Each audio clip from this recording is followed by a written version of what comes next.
Jonah will be secured at least by Peter. The future from afar, gets high. Ends up losing his life and CGG just basically falls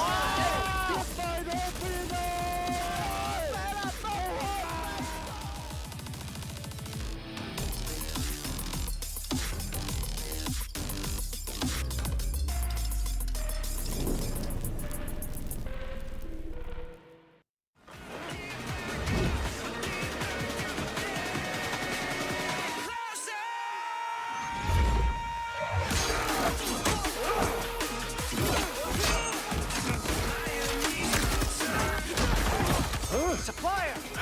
How'd you like them apples?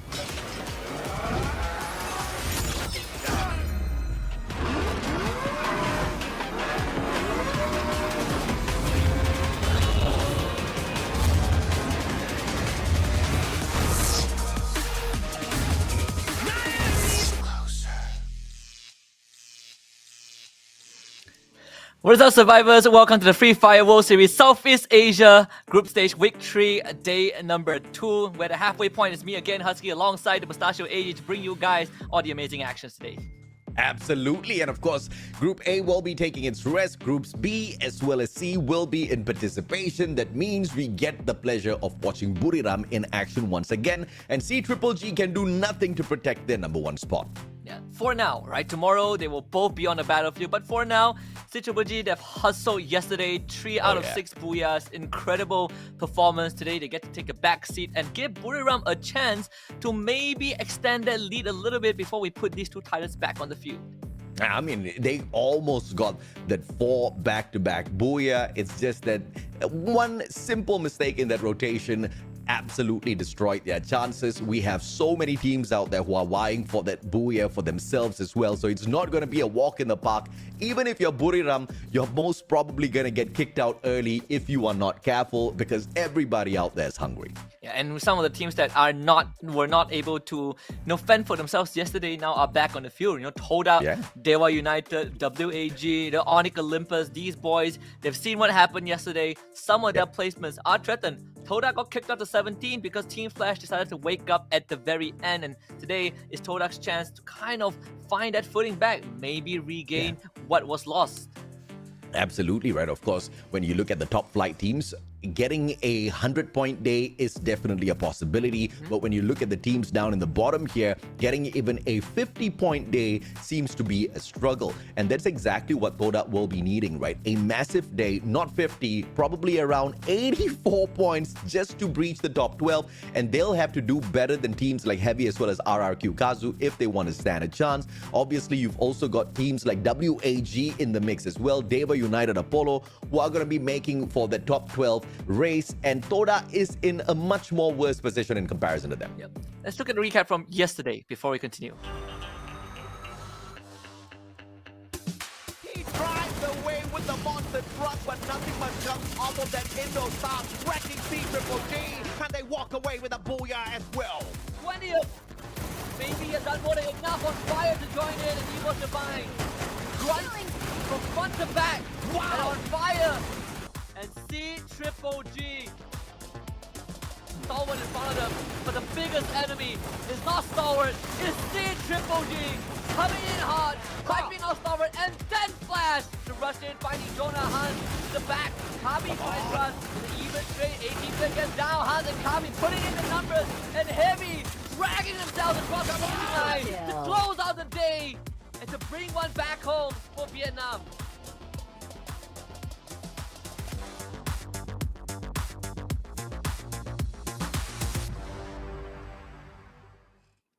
And this is the schedule. We've completed 2 weeks already. We are currently in week 3. Today is day 2 of 3 days to play within the 3rd week. Tomorrow is going to be the final day, and then we take a 2-week break to complete another 3 weeks of the knockout stages before, of course, we move on in towards the final week where only the top 12 will remain in action. Yeah, not only do people like us, we look forward to Hari Raya Aidilfitri, but we are also looking forward to the group shuffle that's going to be happening during that 2-week gap. Then when we come back on 26th of April, this is where things get even more interesting. The group dynamics are going to shift. Teams will be matched up with different opponents, and this is where we really see kind of the final rush towards the finishing line, which is top 12. Speaking about top 12, 12 points is what you get if you get a booyah, all the way down to 0 if you finish 11th and 12th. This has been the cardinal rule of competitive Free Fire from the inception of the competitive scene, and so far an elimination still gives you 1 point, and teams have proven placement points is not everything. Yep, the point system has not changed, but what has truly changed is the meta as well as the mechanics of Free Fire. Played competitively, you now get to revive your team members within the first 3 circles without even getting to a vending machine. First of all, the addition of the revival changed the landscape of competitive Free Fire, but the pocket market has absolutely knocked the ball right out of the park. You now get to take the kind of risks you were never able to take in the past and still walk to that final circle and win yourself a potential booyah. Yeah, I never know that at such a tender young age, when teams are playing competitively, you're not only playing for such high stakes, but you're also being taught the lesson of risk management in a video game. What times are we living in? But of course, we do have a tiebreaker rule if we ever get to that point, starting off by looking at the number of booyahs that the teams have garnered for themselves. And if that's the same, we'll look at the total eliminations that they have. But if the total eliminations are the same, then we'll have to resort to looking at the survival ranks in the final round. Yeah, very rare do we actually go into a tiebreaker to determine exactly who the champion is, or to see exactly what happens out there on the battlefield as to who takes these spots, because there is quite a distance between the teams, but you never know what can happen within those 3 days with so many hungry teams out there who have the AAA quality to step it up and walk away with the championship here at the Free Fire World Series SEA. You absolutely can never tell what's going to happen. I mean, yesterday's CGG back-to-back booyah was unthinkable, and yet they pulled it off. Yeah, and it started from, I would say at one point started from round 2, right? It got taken away by IDS. Round 3, they got a booyah, and then we head to round 4. We're like, this is Kalahari, their worst performing map, and then they proved everyone wrong by setting a record on that very map itself. And afterwards, going to Nextera, their best map, and just wrecked everyone else. But like you said, AJ, today they're going to be taking a back seat. We have to bring in the teams from Group C and give them a fair fighting chance. I think Attack All Around in particular is going to really need this chance, because they just got overtaken by a couple of teams that they have been dominating. Absolutely, have to agree. WAG, Deva, Onik, Todak, as well as Buriram, alongside Attack All Around. They joined the fray. Group B stays. You know they were in action yesterday. Homebois, they truly struggled. It was not the best of days for them. In terms of points, there's nothing much to shout about. They only walked away with 30 points out of 6 games. That's a average of 5 points, which is a tad bit unacceptable if you're a Malaysian fan.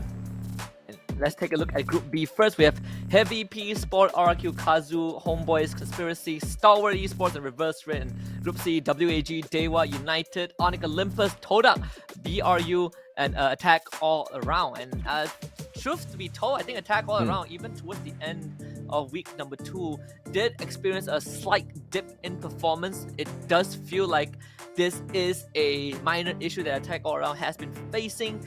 The consistency, but at least they've done more than enough to secure kind of a top 8 spot, and today they get to go even higher. But the team we have to look at is WAG.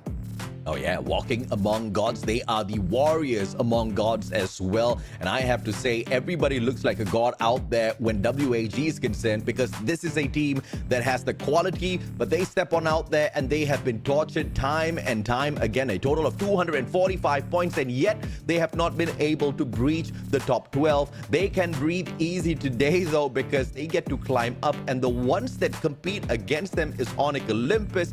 Here is Cyrus with the 1.2 average headshot as well as the 1.5 average eliminations. Nothing much to scream about, and this has been the bane of WAG's existence thus far. Their firepower could be heightened a tad bit. It has to be heightened a tad bit if they want to stand a chance. And I think you could say the same for Onyx Olympus, who is currently right now in the 12th spot.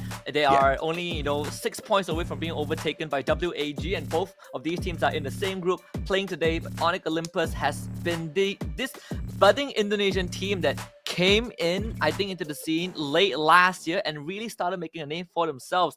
They began as a very weak, inexperienced team, but over time, you see Onyx Olympus, led by players like Gardu, really starting to put in the numbers and even taking down giants like Thorad, like RQ Kazu, who's was something that you never thought would happen in less than a year. And here they are. Yeah, what's insane is this is a team that has not taken a single booyah for themselves. 2.6 on the headshots, 2.2 on the eliminations. These are obviously averages, and the numbers look more convincing than WAG. But even if that is so, they are only 5 points ahead of WAG on the overall leaderboard. And WAG has to their name 4 booyahs already, and yet they still struggle. If you look at the comparison on the overall table, survivability goes to WAG, but the capability to survive a combat, it has to fall on the side of Onyx. Yeah, which is pretty absurd, right? Onyx Olympus actually have 20 more eliminations than WAG, and yet they're separated by 5 points.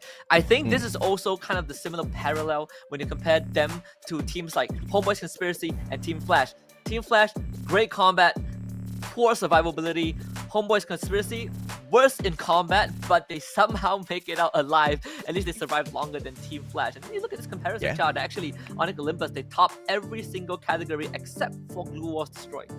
Absolutely, man. Once again, 4 booyahs to their name, which is very impressive and at the very same time, utterly shocking for a team that's currently not even in the top 12. That shows the quality of all of the squads that we have out there in the knockout stages. Here are the top 3 used characters at the moment. These are the active skills, and Tatsuya clearly takes the cake here. He gives you an ability to be used in an offensive position or even defensively retreat out of an engagement that you do not want to participate in. Absolutely. And of course, Tatsuya, we're about to breach the 1,000 times use by the end of the day. But of course, Awaken Andrew has already reached that point. We're probably going to hit 2,000 very soon, alongside Suzy and Nairi. Suzy just giving you that extra cash, and who doesn't like money, right? Alongside with the mobile shop or whatever you call it, you get to buy your teammates back, purchase resources on the go. It's just convenience at the tip of your fingers. Absolutely. And with all of those glue wall melters out there, with all of the guns that's continuously berating all of those glue walls, Nairi does give you the extra bit of defense. But the top 3 pets used, nobody can deny R1 has been an integral part of the rotations thus far. Being able to scan the positions right in front of you, being able to scan even locations behind you as you try to get away from a heavy combat does give you an added advantage. Absolutely. And of course, for those who are not familiar with our map rotation, it is the same true and throughout. We start with Bermuda, then we head to Purgatory, followed by Alpine, Kalahari, and Xterra. When we come to game number 6, we spin the roulette and find out which map gets to be played a second time today. Yeah, yesterday we headed into Kalahari, where CGGG initially took the booyah, but it could not be repeated by them. So perhaps sometimes you just don't get lucky when that roulette hits. Another team might just be able to take the cake depending on how fired up they are and how desperate they are for those points. Teams on this map of Bermuda that we have to look out for: Reverse Red, Expand, as well as Esports Divine. Reverse Red is there. Expand and Esports Divine unfortunately are not in this particular grouping. They are in Group A. So we'll have to look at Heavy as well as Stalwart Esports as well, Husky. Absolutely. I think, for Reverse Red, the fact that they have another chance today is very crucial to them, right? They're playing with BRU in the mix, which means that there is a very, very good chance we not only would see BRU overtaking CGGG, but Reverse Red also given another lifeline, another 6 rounds to potentially take down BRU or at least catch up to them in terms of that leaderboard performance. Absolutely. Buriram United currently ranks in an average of 13 points per game at Bermuda, and they've played 4 times on Bermuda thus far, as opposed to Reverse Red, who've played this map 6 times, and they have a much higher average. They've got a 23.7 average points on Bermuda, which is pretty insane, man. The more number of games that you play, you expect that average to go down, but these guys keep upping it. And I remember you said that Reverse Red, right? They've got the majority of the booyahs on this map. And yesterday, they did it again. So if this trend continues, we might see Reverse Red coming out on top and at least get up to a great start, right? But this is also in part to what happened yesterday, where CGGG, they started off the day on a very slow note. They got taken out by Expand. But today, we won't see CGGG in today's lobby, as well as Expand, which in this case might open up a bit more avenues for teams like not just Reverse Red, but I would say to a certain extent Attack all around. I am worried about Buriram Esports that they might pull off exactly what CGGG did yesterday, where initially CGGG did not look at all threatening on Kalahari, and then boom, just with one solid game, 35 points, they wrecked the opponents and they shot up towards the top of the dominance on that map. Currently, Buriram is the fourth most dominant team out here on Bermuda. One game can change that. We know they are pretty trendsetters as well when it comes to those points, as well as the annihilations that they can get for those elimination points. It's just that this is a team that has not fully turned on yet. They're still experimenting. They're still bringing in their substitute players. They're still trying to play different variations of that lineup to see exactly what serves them the best. And that is a huge threat. The fact of the matter is they're still playing around and they are sitting on that second spot. Yeah, you're looking at a team that so the captain doesn't play with the team for 1 day, and yet they clocked in like 140 plus points in a single day, last I remember. I think one of the ways that teams have found, or at least the really top tier teams have found out to deal with BRU, is that never let them gain the momentum. And if they do, you gotta take the fight to them, right? I think cowering against BRU is a recipe for disaster. They love it when they smell cowardice. They love it when you run away from them because it's free kills. You gotta take them on, and it's easier said than done because not much teams have succeeded when they try to do that. Yeah, absolutely, man. And of course, we also have to take note that the top 7 teams that are currently on the overall leaderboard, there's only one team here that has played 24 games instead of 30 matches thus far, and that is Buriram United Esports. That's insane. Everybody else have played 30 matches, so we are absolutely delighted to see them head on into Bermuda, and perhaps they might just wreck everybody with just one game. But we'll wait to see if or not the flight path is kind to them. You put that into perspective, some teams that play 30 matches are still not even close to catching up to BRU. And the team that overtook them is not that far ahead, right? Less than 30 points. This is like, what, 22 points? I don't know, my math isn't that good, but you know, you get the idea. 36, but potato. I mean, it's potato, just one potato, match. you know, in Buriram's terms, it's just one game. They'll sneeze and get ahead, right? They don't have to do much. And once again, CGGG is not playing, so they're sitting ducks. They can't do much except sit down and cry as they lose that #1 spot. Peak is going to be taken by Buriram, and perhaps that is a premonition as they head for the peak on the overall leaderboard today. Yeah, it is their favorite spot. From the times that they started dropping at peak up till now, I have not seen any team contest them. The respect given to BRU is on another level. Right, even Expand, who has been holding Clock Tower for the longest of time, sometimes they do drop peak every now and then, but when BRU is involved, they walk away from peak. Speaking about that, I mean, this Todak, meantime, against PE Esports, this is already off to a very heated start.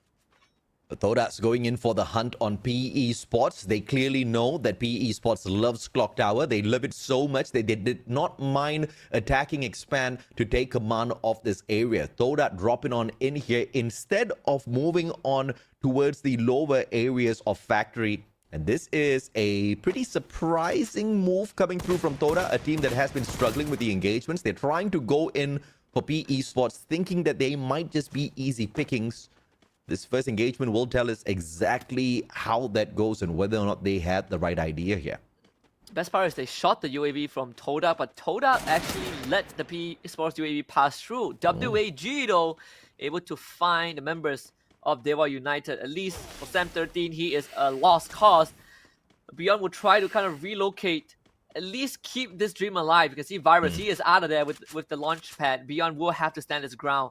And from a player who actually previously, I believe, was with Esports Divine, now in Dewa United, Beyond has definitely gone through some shifts. And right now in this spot, not even a chance as Krillin finds the finishing blow.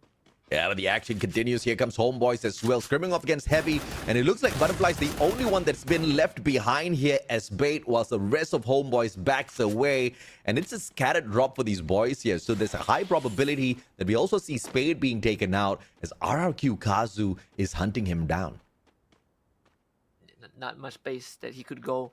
I think Spade knows this, right? He just bought Butterfly back, but now they will have to repay the favor. I think for Homeboys, this is just a very rough start. RRQ Kazu hunting them on one end, the other at Graveyard. This might be their final resting place because it gets heavy, and you have to fight this. There's no other way. to go around it. Fire is unfortunately not in the shape to even contest Heavy. And B-Boy will just take advantage of it from the corner, finds Fires. An average of 5 points per game they took yesterday. And it looks like that might just be a trend with Team Homebois.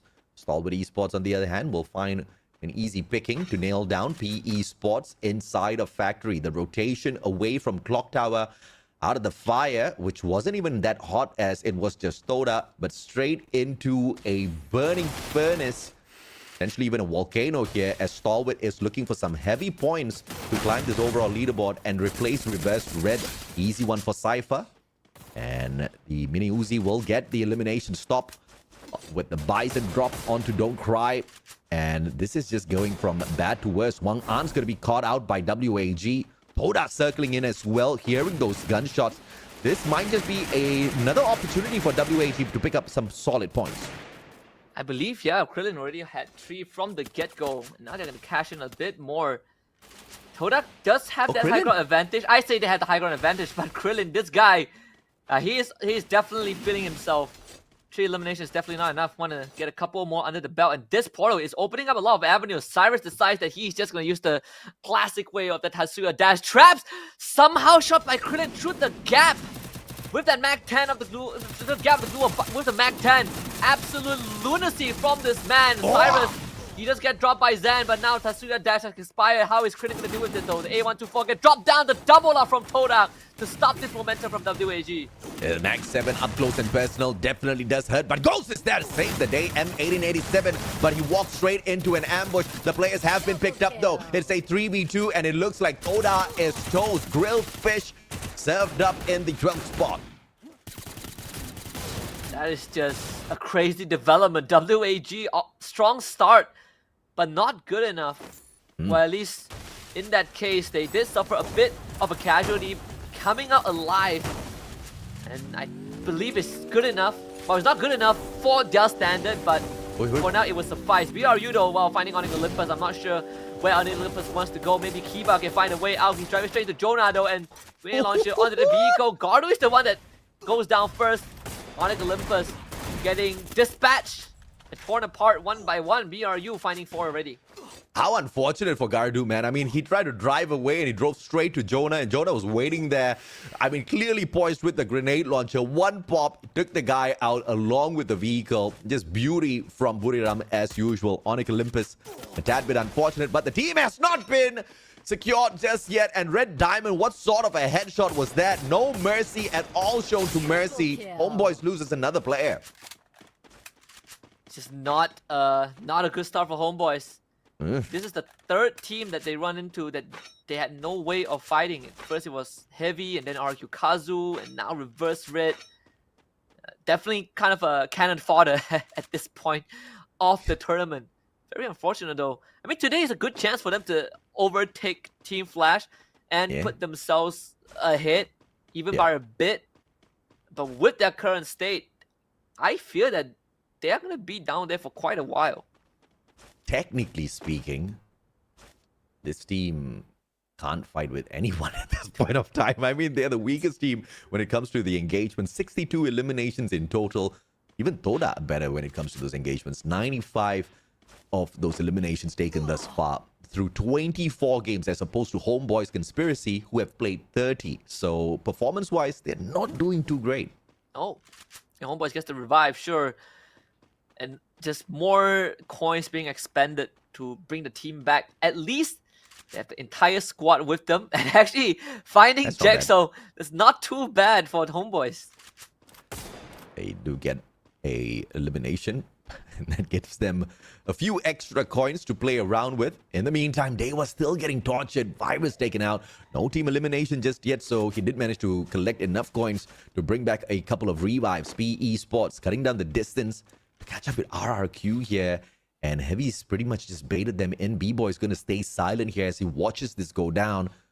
I wonder if he's going to stick his nose in. He needs to wait for backup, and backup's going to be slowed down as Reverse Red.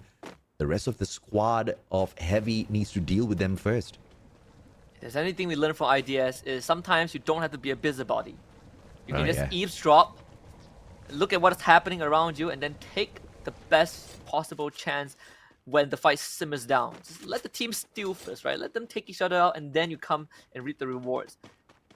With that being said, B-Boy is actually relocating, and now he's placed himself in a slightly more dangerous position. And this is definitely going to draw fire from PE Sports.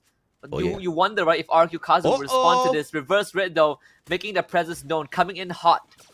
And PE Sports says, hasta la vista, RRQ, you deal with them. We're going to back away. So they leave RRQ to slow down Reverse Red, potentially even end Reverse Red here. Let's see exactly what the Indonesians have. RRQ Kazu currently sitting down in the 10th spot. They don't really have as much as firepower as Reverse Red has, but you never know exactly what could break down on the battlefield. Don't cry. Down at the bottom, bleeding out. Can he be saved? Answer is no. One good revival. LBT tagged up already. With the Bison in hand, ice grenade ticking away at him, and a double team will take him out of the equation as well. Just very, very good coordination from the assailants. And PE Sports also, despite getting a decent start, just picked off one by one. This has been the theme so far in this round. RQ Kazu having to face the wrath of Reverse Red. Saming actually dropping down from the rooftop, trying to find an angle to perhaps go for a flank. Haven't found it just yet. You can see all the glue walls from RQ. That one could have been deadly. Very nicely done by RQ Kazu. This will buy a bit more time for them to heal back up, but that means a lot of glue walls are being expanded, and look at those explosives. They're starting to chip away at the health bar. Nameless, first one to make it through into the firing squad. Abe getting the knock. No finishers yet though. Diamond second to fall, and Reverse Red forced to take the time. Explosive gets the revive on Nameless, and now has to immediately fight against RQ Kazu. Traded 1-for-1, but it's RQ Kazu with a numbers advantage unless Nameless has something to say about it to take down Dudes. RQ Kazu now in an even fight. Big play by Nameless here, picking up Exposy as well. Diamond down. Nameless goes in to not go for the battle, but instead pick up his team member, get the advantage in numbers. Leglock bleeding out. Abe goes in for the save. Nameless appears. Can he turn around? He does. He does knock him down onto the ground. Sarming with the trade onto Razor. And RRQ, depending on Legoloth, a sliver of health. He barricades himself in. Pocket shot, but the revive is possible, right? No, wow, not anymore. No. Just taken out by the ice grenade. I legitimately thought he was gonna go for a revive. He had 800 coins, but unfortunately that is not the case now. Reverse Red crippled. You gotta start running away. WAG Dolphin, he spots out Nameless, and that portal so close yet so far. Unfortunately out of reach. They want to make it to the portal, but WAG, they're not giving them that opportunity. Reverse Red will have to fight their way out. And Nameless, the first to go down. Reverse Red just not finding an opportunity. Krillin with the nade. Look at this, AJ. WAG. They have 14 eliminations, and we have 10 more teams left. And this is how the team that's not even in the top 12 has got 4 booyahs to their name. Insane stuff from WAG. It's the Vietnamese squad that just appears out of nowhere sometimes and takes the whole stage by storm. The problem with this team is consistency. Let's see if they can remain a heavy contender. Usually you don't see WAG walking away with a lot of eliminations, so a very unique situation for them. Ambush Reverse Red, but we don't see them clocking in those eliminations just yet. Reverse Red backs away from Schwinn, so WAG will commit on this one. Especially when you look at WAG, they, like you said, they're not the most consistent team, but definitely walking amongst God right now. Yeah. Or at least the Warriors amongst God. Onyx Olympus, though, stuck in the middle of multiple teams. This could be a crunch when the next circle comes in. They are the only team that is not in the top 5 that has got 4 of those booyahs. That's I mean, for the side of SEA, actually, but BRU, they're not interested in this fight. He's not yet trying to catch up to them and almost end to Wasana. That's what Tatsuya has been expecting. And who takes it? They find an angle. Yes, do. Get it. Una down. Sami gets knocked so safe up from behind. BRU getting crushed. SEA. We've seen this movement before the portal, and BRU gonna see the full wrap stop over Rawasana. Not able to keep the dream alive. BRU 5 and 10. And Homebois United still alive and kicking, and they're going in for Software. This is insanity at this point of time. MR17 circling around. Software new back in away. He's got the AWM in hand. Can he manage to take them? Sam 13 behind to stop all this bridge here, and he plays it safe for the time being. Weapon of destruction and shuts down Cypher. Up top stairs, but back to the fire is the woodback straight to the chest. PE Sports in the meantime gets eliminated, and a step away from down SDE as well. SGE not able to celebrate for too long. Dudo still around. As Virus still by Dew. Let's see. I mean, for can he get rid of Dew? Attack all around on top. This is a very rough spot, not just for STE, but for Homebois United. Look at the teleport setup by attack all around. It brings them outside into the blue. It does give them more space to work with, and it seems like that is going to be the case. They relocate now in the center, and that's where only the Olympus will be. I mean, they took down the monsters. The monsters themselves got absolutely annihilated by Homebois United, who have been tortured ever since this match started. This is just insanity out of the Indonesians. The fight is alive, and now they might just skirmish against WAG, who are trying to make it into the circle. 18 more seconds. This circle's gonna hurt if they get tagged up by the blue. That WAG, they have full reign of the circle. This could be their game if they keep this on. Onyx Olympus, though, they gotta keep this fight. The dream alive. It's just Gary left. Reverse Ray systematically dispatching the members of Onyx Olympus. Let's see if an attack all around can shut down Heavy here. Hans from the back. No engagements just yet. In the meantime, Reverse Red still doing a number onto Onyx. One final player, Jack and Kiba, two final players here holding on for their dear lives. In the meantime, Karoro as well shuts down WAG's ghost. That knock, can they prevent the elimination? It looks like they do. The pickup is there for WAG. Yo, Homebois is still around in this. Only Butterfly down. But they have 3 more. Fire, Spade, Mercy. We've seen these boys before. Some of them on the big stage. Bombardment from Homebois United onto Heavy. Just a 3-way fire. Look at WAG. Just enjoying the scenery. The bloodbath that's happening right in front of them. But attack all around. Coming alive. And Heavy did not stand a chance. Wiped out in 7th. Oh yeah, absolutely, man. But WAG, though, can they recover? Yes, What? they can! 15 eliminations, and they're still getting those knocks. Homebois United out of the equation, thanks to WAG. And look at them make this God's work from up top. Attack all around, getting shut down one after the other. Cluster! But Jump God picks himself right back up, busts away with the Tatsuya, but still snipe. not down. Cyrus! Holy mama, 20 eliminations. This is insane. And you thought Triple G set a record? WAG about to change that forever in this group stage. Look at this. How is this gonna turn out? WAG Homebois first. Gotta try and get up from tag all around. Not possible though. Mercy already dropped. Only Spade left alive. Oh yeah, Spade. One final player trying his very best to break down the glue wall so that he has got a path of exit. WAG with the high ground advantage, just watching everybody hide away from them. The moment their opponents step on out, WAG is going to be hitting those heavy shots. Cyrus and Dolphin together. Spade, here comes my ice grenade, and Spade hanging on for his dear life, and it will be the glue wall melter backup as well. Krillin does get the ice grenade knocked down. Nobody's claimed that life just yet. Poon God from the side of attack all around. Nobody wants to step on out. Everybody's afraid of the team on the hill, and that is WAG. Best possible position, best possible read in terms of rotation. WAG reaping the rewards. The efforts that they've sowed from that early to mid game.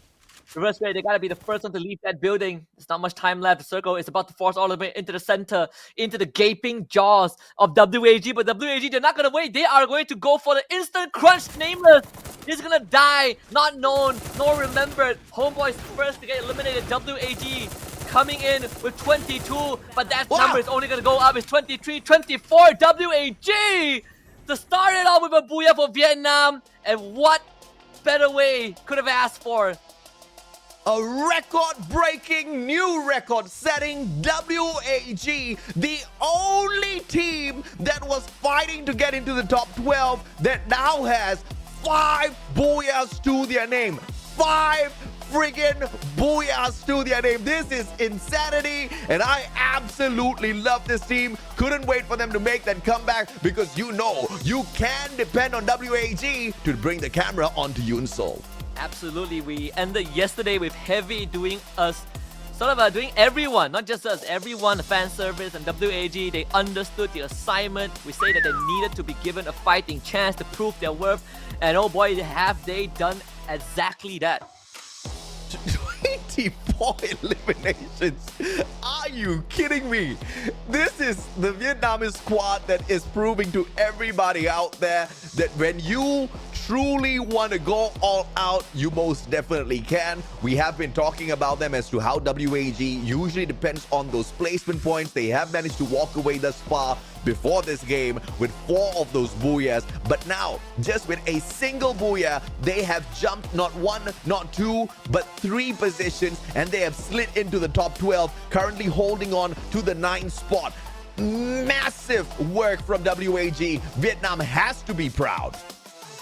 100%. This has been a region that I think when you compare them to Thailand and Indonesia, they are third on that list. Yeah. And it has been a struggle, right? I mean, Thailand are always firing shots at the Vietnamese region, but at one point you really feel like they are starting to be forgotten because Indonesia have been stepping up. And then right now, I think it's a good chance for them to prove themselves. This marathon, we barely reached the halfway point, but WAG with this performance is a culmination of how much preparation they've done coming into this game. You look at their position when they were like, what, 7-8 teams left in the game? They were poised to win the entire round no matter what. I have to say as well, the rotations made by WAG just was fantastic. This has to be credited to the coach, to the guy who's devising all of these rotation points for them, because it's not a simple job. It's not as simple as going from this location to that location. You also have to anticipate where the other teams are going to be rotating from. A lot of homework goes into avoiding the big squads, and that's exactly what WAG did. But even as they were avoiding them, when you see them rotating from position to position, that high ground advantage was something that WAG focused on so much, and my oh my, did it deliver the best for them. On top of the hill, they started off with 17 eliminations to end up with 24 by the time we got to the very end of the circle and they hit that booyah. I mean, wow. Wow, indeed. I'm at a loss of words, right? I looked at the radar when we were at like our 3rd or 4th circle, and I was like, the WAG is gonna win this. No matter what happens, right? Unless lightning strikes them, there's no way they lose this round because they were in the best possible position. But guess what, AJ? Our favorite part is coming up. It's Yoon Seoul. We're gonna show it to Yoon Seoul to talk to WAG about that win. Hi everybody! Welcome to our Vietnamese Booyah interview after the match. Right next to me is WAG Krillin. Can you say hello to the audience please? Xin chào Krillin, thì không biết là bạn có thể gửi lời chào lời mời đến các bạn khán giả được không ạ? Dạ, hello mọi người. Dễ thương quá trời luôn ha. Then, congratulations on your very first Booyah of the day, especially as match 1. Then, how do you feel right now? You feel more confident than after those weeks we have been struggling? Thì lời đầu tiên là mình sẽ chúc mừng Krillin cũng như là toàn bộ WAG. Các bạn đã rất là xuất sắc khi giành lấy được cái chiếc Booyah đầu tiên ở trong trận đấu đầu tiên của 6 trận đấu ngày hôm nay. Thì không biết là Krillin đã cảm thấy như thế nào ạ? Mình cảm thấy vui hơn và cũng như là tự tin hơn sau những cái tuần thi đấu chật vật vừa qua không? Tụi mình cảm thấy rất là happy. Tụi mình sẽ cố gắng hơn nữa. We feel really happy and we will try our best to having more Booyah. Then, I saw that there was a combat between you guys with Todak and other team. How do you guys handle that situation? Thì mình thấy là các bạn có một cái pha combat khá là căng cực đối với đội Todak đó. Thì không biết là mình đã xoay trở cái tình huống đó như thế nào ạ? Ở đâu chị? Ở trong game đầu tiên hồi nãy đó. Mình cảm thấy rất bình thường, kiểu mình cũng tự tin. Vậy thì không biết là các bạn đã luyện tập như thế nào? Giống như là mình đã rèn luyện cho mình một cái tinh thần như thế nào để mà mình không có bị gãy tinh thần khi mà mình đang ở trong những cái tình huống khó. Bọn mình đang cố để giữ cái tinh thần ổn định nhất để bắn. So during their combat with Todak, they feel pretty lightheaded. They feel really normal, and how the way they handle that situation is they're just trying to balance everything, their feelings, their emotions, but also their performance as well. So they would keep calm as much as they could so they can play the game their best. So this is your first time interview, right? Do you wanna having more booyah so you can go on the stage and interview with all the fans like this? Thì đây là lần đầu tiên mình được phỏng vấn đúng không Krillin? Thì không biết là Krillin sẽ làm gì, hoặc là bạn có muốn tiếp tục có được nhiều booyah không, để chúng ta có lên phỏng vấn cùng với nhau như thế này không nhỉ? Vâng mình sẽ cố gắng. Yes, definitely he really wants to having more booyah and he will try his best so he can come here more regularly to see all of you. Then, last thing. So we have been really excellent in our game 1. So in other the game, how many booyah will you guys have? Just guess it. Thì chúng ta đã có booyah đầu tiên rồi, thì không biết là Krillin dự đoán là mình sẽ có thêm bao nhiêu booyah nhỉ? Cứ đoán thôi. Tầm cái nữa cũng được. Bao nhiêu cái? Một cái, hai cái nữa cũng được. Okay, vậy là 2 cái nha. Cố gắng là được. Okay.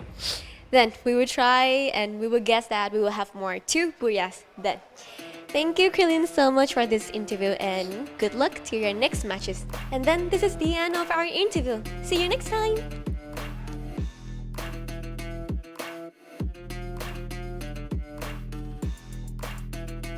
Next time, I hope it comes sooner than later. Soon Yeah. as possible. 2 more, right? So it means that there's some guarantee.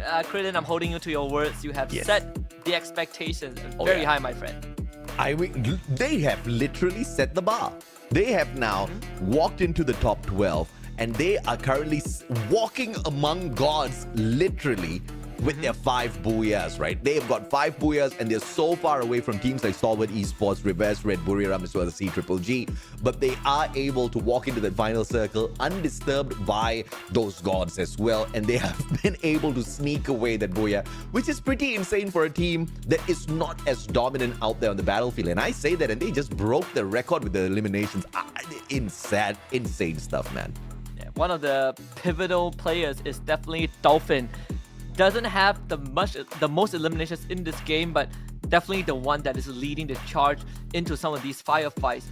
And also some of these teams, we are seeing kind of the different approach, right? Some teams, they like to go for the J beeps. Some teams they don't. But if you want to play as a very team-oriented composition, I think WAG is a very good example. The J beeps comes into play.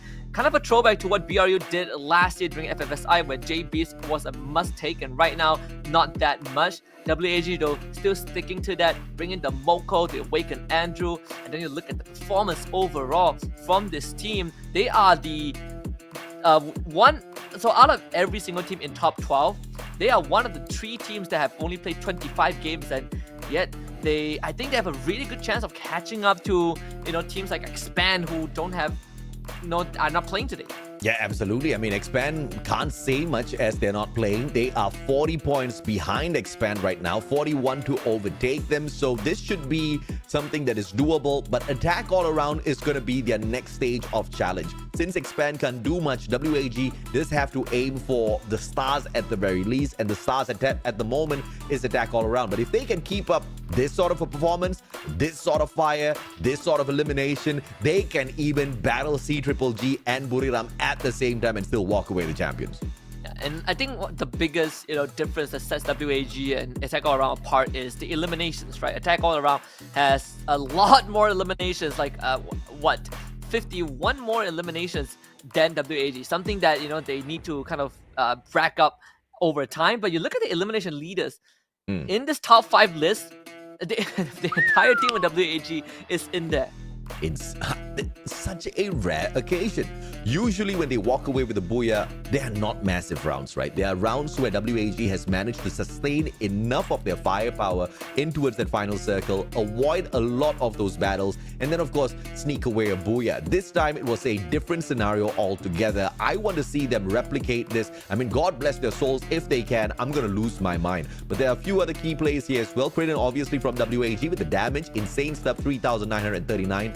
2 teammates that were rescued by Nameless. Unfortunately, Reverse Red couldn't really save themselves beyond those rescues. Spoon God with the 7 glue walls annihilated out there, and Virus, who had those 4 revivals that he brought in for the rest of his team members. And Dewa United, they were on a revival spree. This was one of those teams that was tortured time and time again from the very start of the match. And I was surprised to see how far they got into that circle. I think they eventually, kept on surviving, and they kept on taking fights. And at one point, they finally broke, but it took longer than a lot of us expected, considering that so many teams are suffering from the same fate of just this mass revival spree. Of course, the top 3 weapons for this game, we have the Woodpecker with 14 eliminations, followed by Trogon with 12, and then the Bison, of course, in 3rd place with 9.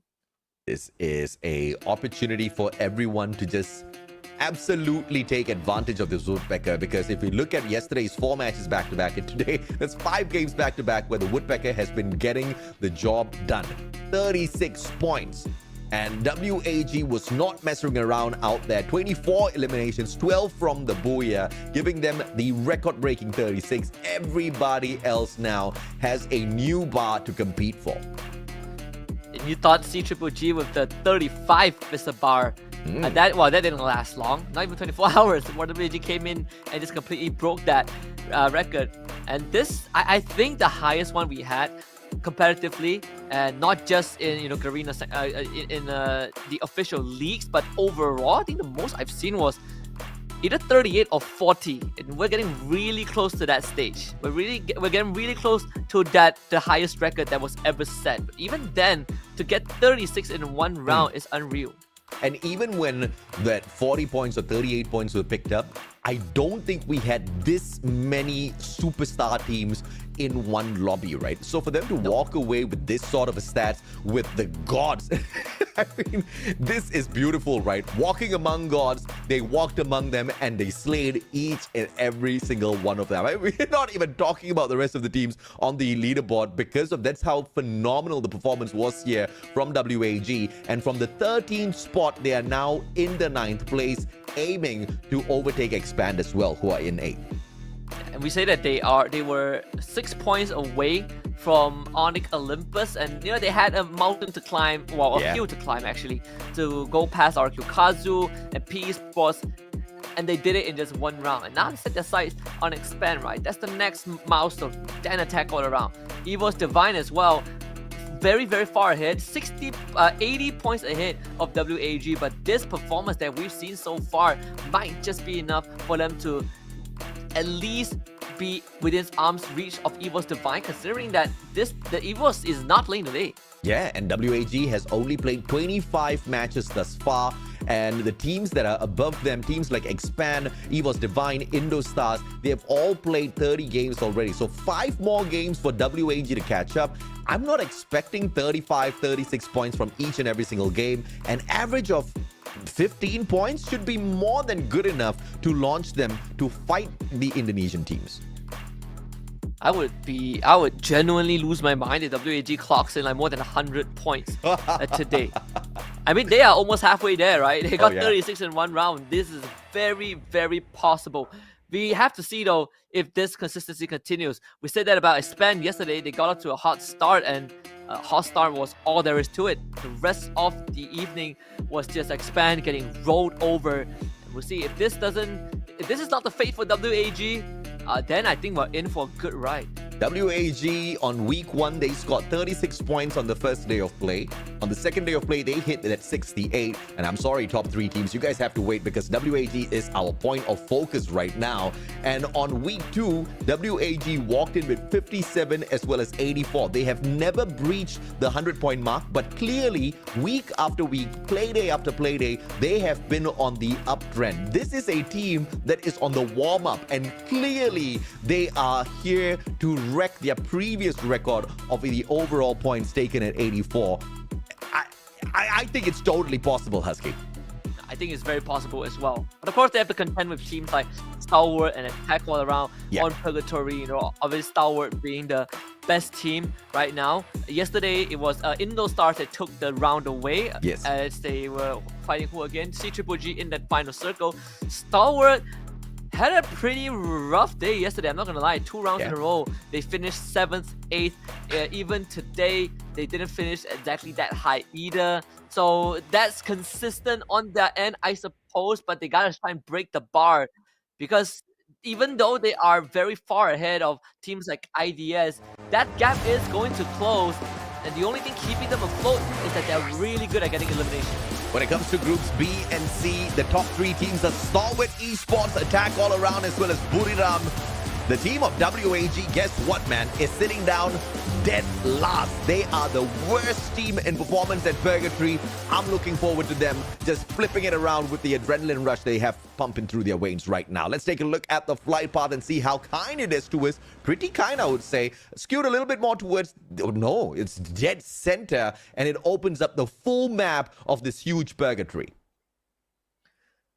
Well, if there's anything we learned yesterday, is that teams that are not favored come out on top. Right?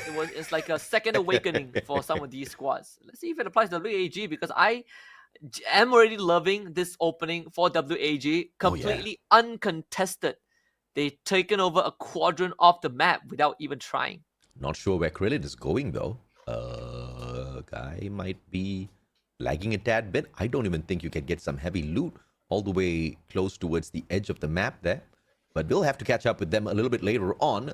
We might just see some heavy firepower here that Todak has to deal with. Virus from up top, shutting down fires, but Mr. 17 with the backup, and the Bison's more than enough. Virus, Butterfly goes down as well, and Dewa, just like that, 3 eliminations in hand.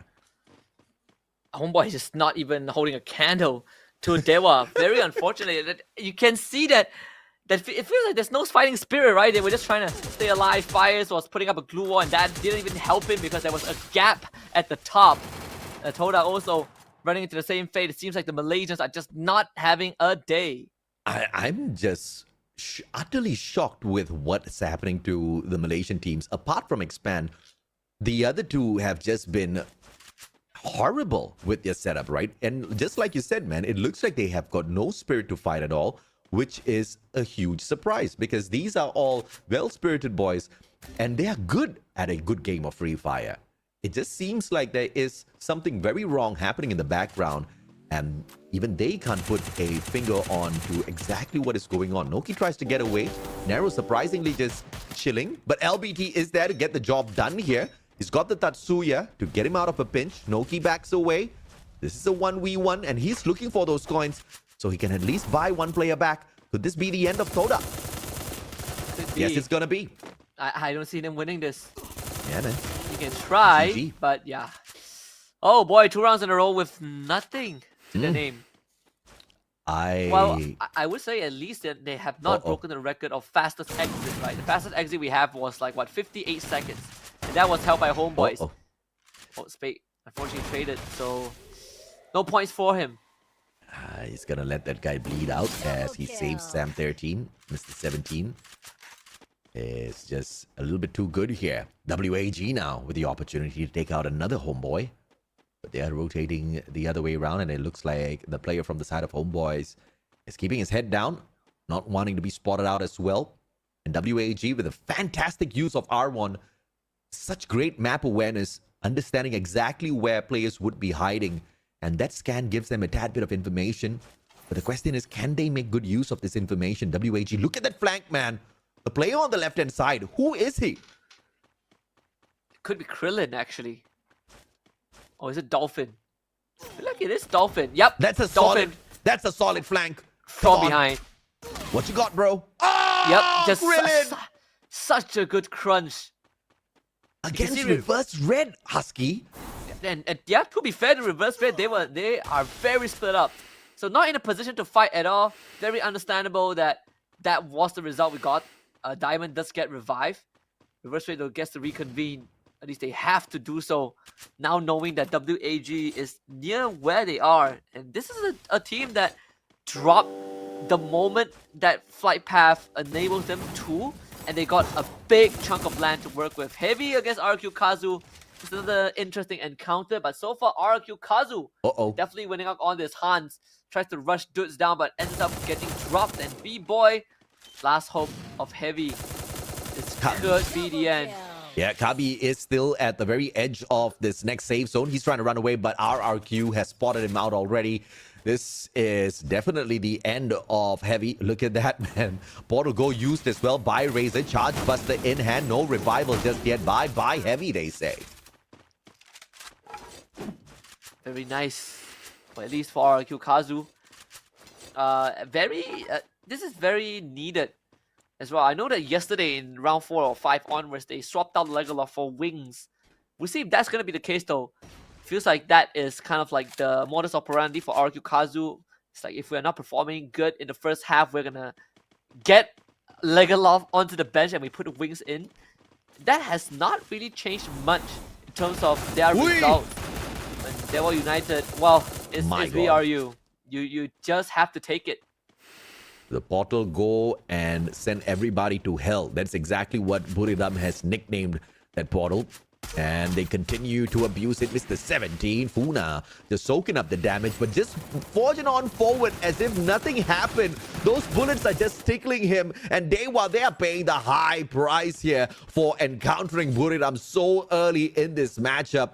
But thankfully, the team is spread out. Dewa's going to survive for a little bit longer than Buriram wants them to. Very, very lucky, I think, for Dewa United. I think that they, like you said, AJ, they are very spread out. But tag on around are going to run into RQ Kazu and WAG just caught out the reverse raid. Oh, this flank again. I mean, WAG, they are catching reverse raid off guard. This is the second time in this round that it has happened. Diamond, can you buy enough time for those supporting fires to at least get something of substance? Not possible though. The ghost does get knocked. But it's by Onyx Olympus who decides to chip in from afar. This could be the turning point. They've been tagged up already. Dolphin popped his A124. This is not the time to engage. WAG has to disengage instantly. Here comes Onyx Olympus as well. Kiba at maybe 2. Is he going to take the shot? No, he doesn't. Glue Wall melt him down. And now Onyx is distracting reverse red as WAG makes the exit. The perfect situation for the Vietnamese squad. The Indonesian showed up at the right time here. And the Thai squads are focusing on them instead. Reverse red now has a new target. WAG survives for another battle. Craziest thing was that WAG went left. Look at where they are. They are so far away. They are not within the current radar. That's how far WAG kind of moved away from the initial compound. Oh, such just great decision making. PE Sports though, LBT not to be counted out against stalwart of all teams. LBT taking the portal against Dio and received assistance from his teammate. And that stalwart still not being able to find their footing. I mean, one more player on the side of Solid still surviving, but PE Sports of all teams just toasting them out in the open. Solid had a decent enough chance to fight back against them, but they just could not find their footing. And now, Reverse Red rotating away from Onyx straight to the compound of PE Sports. And PE Sports is a tad bit stronger here because of what they have out of the loot. Shutting down Stalwart Esports 3 players. One player right on top with that revival. Reverse Red. As they reposition. Exposi with the monster truck as well. Wang An. Car. The car in hand probably might not be able to get him this shot as Stalwart gets taken out in the 10th spot. Oh boy, this is rough for Stalwart. It has been, I mean, the past, like what? The past round? Sure, this round and then a few rounds yesterday. Stalwart just not being able to find their footing at all. At the end of the day, the momentum that they have built seems to be threatened because they just are not warmed up. They're pulling a Todak on us at this point of time. No spirit to fight. But we know the Thai teams are still going to be a threat either way. But this is a good sign. This is a good sign that the smaller teams, the teams that are struggling in the overall grand scheme of things, have got the firepower and the capability to hang with even teams like Stalwart, Buriram. Could this be a wrong rotation? Wang An! Moshi just rotated with the portal go. M82B straight to the chest. He gets the first one. And Buriram continues to torture them. I mean, this rush right was Sana. Of course, he wins that. Funa, he's not going to lose out on CQC. Just another day in the office for BRU and Nero. Swarm and overwhelmed, but Sana this time, the collector on the side of BRU. And as fast as that fight started, it ended very, very quickly. The elimination leaders currently, BRU with 7 under the belt. What was that shot from Karoro? Obscene shot. I never knew the M82B hits that strong. Oh no, he had the AWM as well. Could have swapped that out. But if you can't beat the elimination leaders by getting more eliminations, you just take out the elimination leaders and get the exact same number of eliminations. That's exactly what Buriram did. So let's see if or not they can break up a tad bit more. WAG just on the left-hand side of our screens. Reverse Red in a very sticky situation. Attack all around. Circling from up top as well with the bird's eye view. Reverse Red is going to be in a lot of trouble as WAG approaches this safe zone as well with 30 seconds to go. WAG can't run anywhere. They have to take a straightforward path. And Reverse Red sits in between them and the safe zone because that is the safest place for WAG to rotate into. Unlike last game where they had free reign of kind of the zone, this time they have to put in a bit of extra effort. BRU definitely is doing that. Hong Ang found and eliminated again. But Homebois, they hear this. They hear they were united. This is a good chance for Homebois to rack up some points, and well, Virus got caught. The first elimination. There's always a start to something for a team that has been tortured from the very start. Multiple revivals. Stay alive till this point. They're all looted up once again, and the extra elimination isn't really going to win them the whole match, but at least it gives them a few extra coins to depend on for a vending machine revival later on. WAG continues to toast out there. This time, coming across yet another squad, and Reverse Red out in the open. Buriram spots them out. Easy pickings. There's a portal set by Orakukazu from the house leading out to this small hill on the outside. Not sure how long more you can utilize it, considering that the teams are slowly starting to take up space. Like WAG in the center of fields, nonetheless. The next circle. Not even all of the teams. Next circle, Husky, is going to determine quite a bit in terms of the fate of the squads out there. And Buriram might just be the one that undoes WAG. Looking at the rotation thus far, just like how WAG wanted that spot from the hands of Reverse Red, now Buriram wants this hut. This lateral rotation. They see the blue walls of WAG. This gives it a very good idea of who is around that corner. Homebois and Narukyukazu running into a fight already. Homebois getting the revive. The pickup back onto Butterfly. And it's Mercy to find the finisher on the Hong Ang. PE Sports not catching a break this round. From BRU to Homebois, and you can see PE Sports, they want no extra smokes. They are driving away far as they can. This is a little bit of a challenge for Homebois here, as they are going to be ambushed in the tad bit, but we switch on our crosshairs over towards Buriram. 9 eliminations thus far already. As Krillin gets brought back in for WAG, he searches them, but Onyx Olympus right behind them. Reverse Red's player, PE Sports, everybody moving towards WAG, and a smart use of the portal goal for WAG to reposition. Homebois, on the other hand, toasted by Onyx as they try to look for the safe zone for themselves. Dewa United's player on the left-hand side, one more extra elimination for Onyx as they search for that next safe zone. And can they find that last Dewa player? It seems like they cannot. There is the portal already placed down, so Gary and Gardu, the first to touch down in the circle, and the team standing in front of them is WAG. And this is crucial for them. WAG, Oh, what the I say in front, but WAG is actually on top of them. This is just brilliant, right? Take the position on the roof, set up multiple glue walls around yourself. M82Bs could definitely crush you though. It's the 17, low on that HP. And Onyx makes good work of him. Dewa United out in the 8th spot. 7 more teams left in here as we approach circle number 5. WAG hasn't made too much of a move. Actually, Krillin was found out by BRU just now. So they are losing members.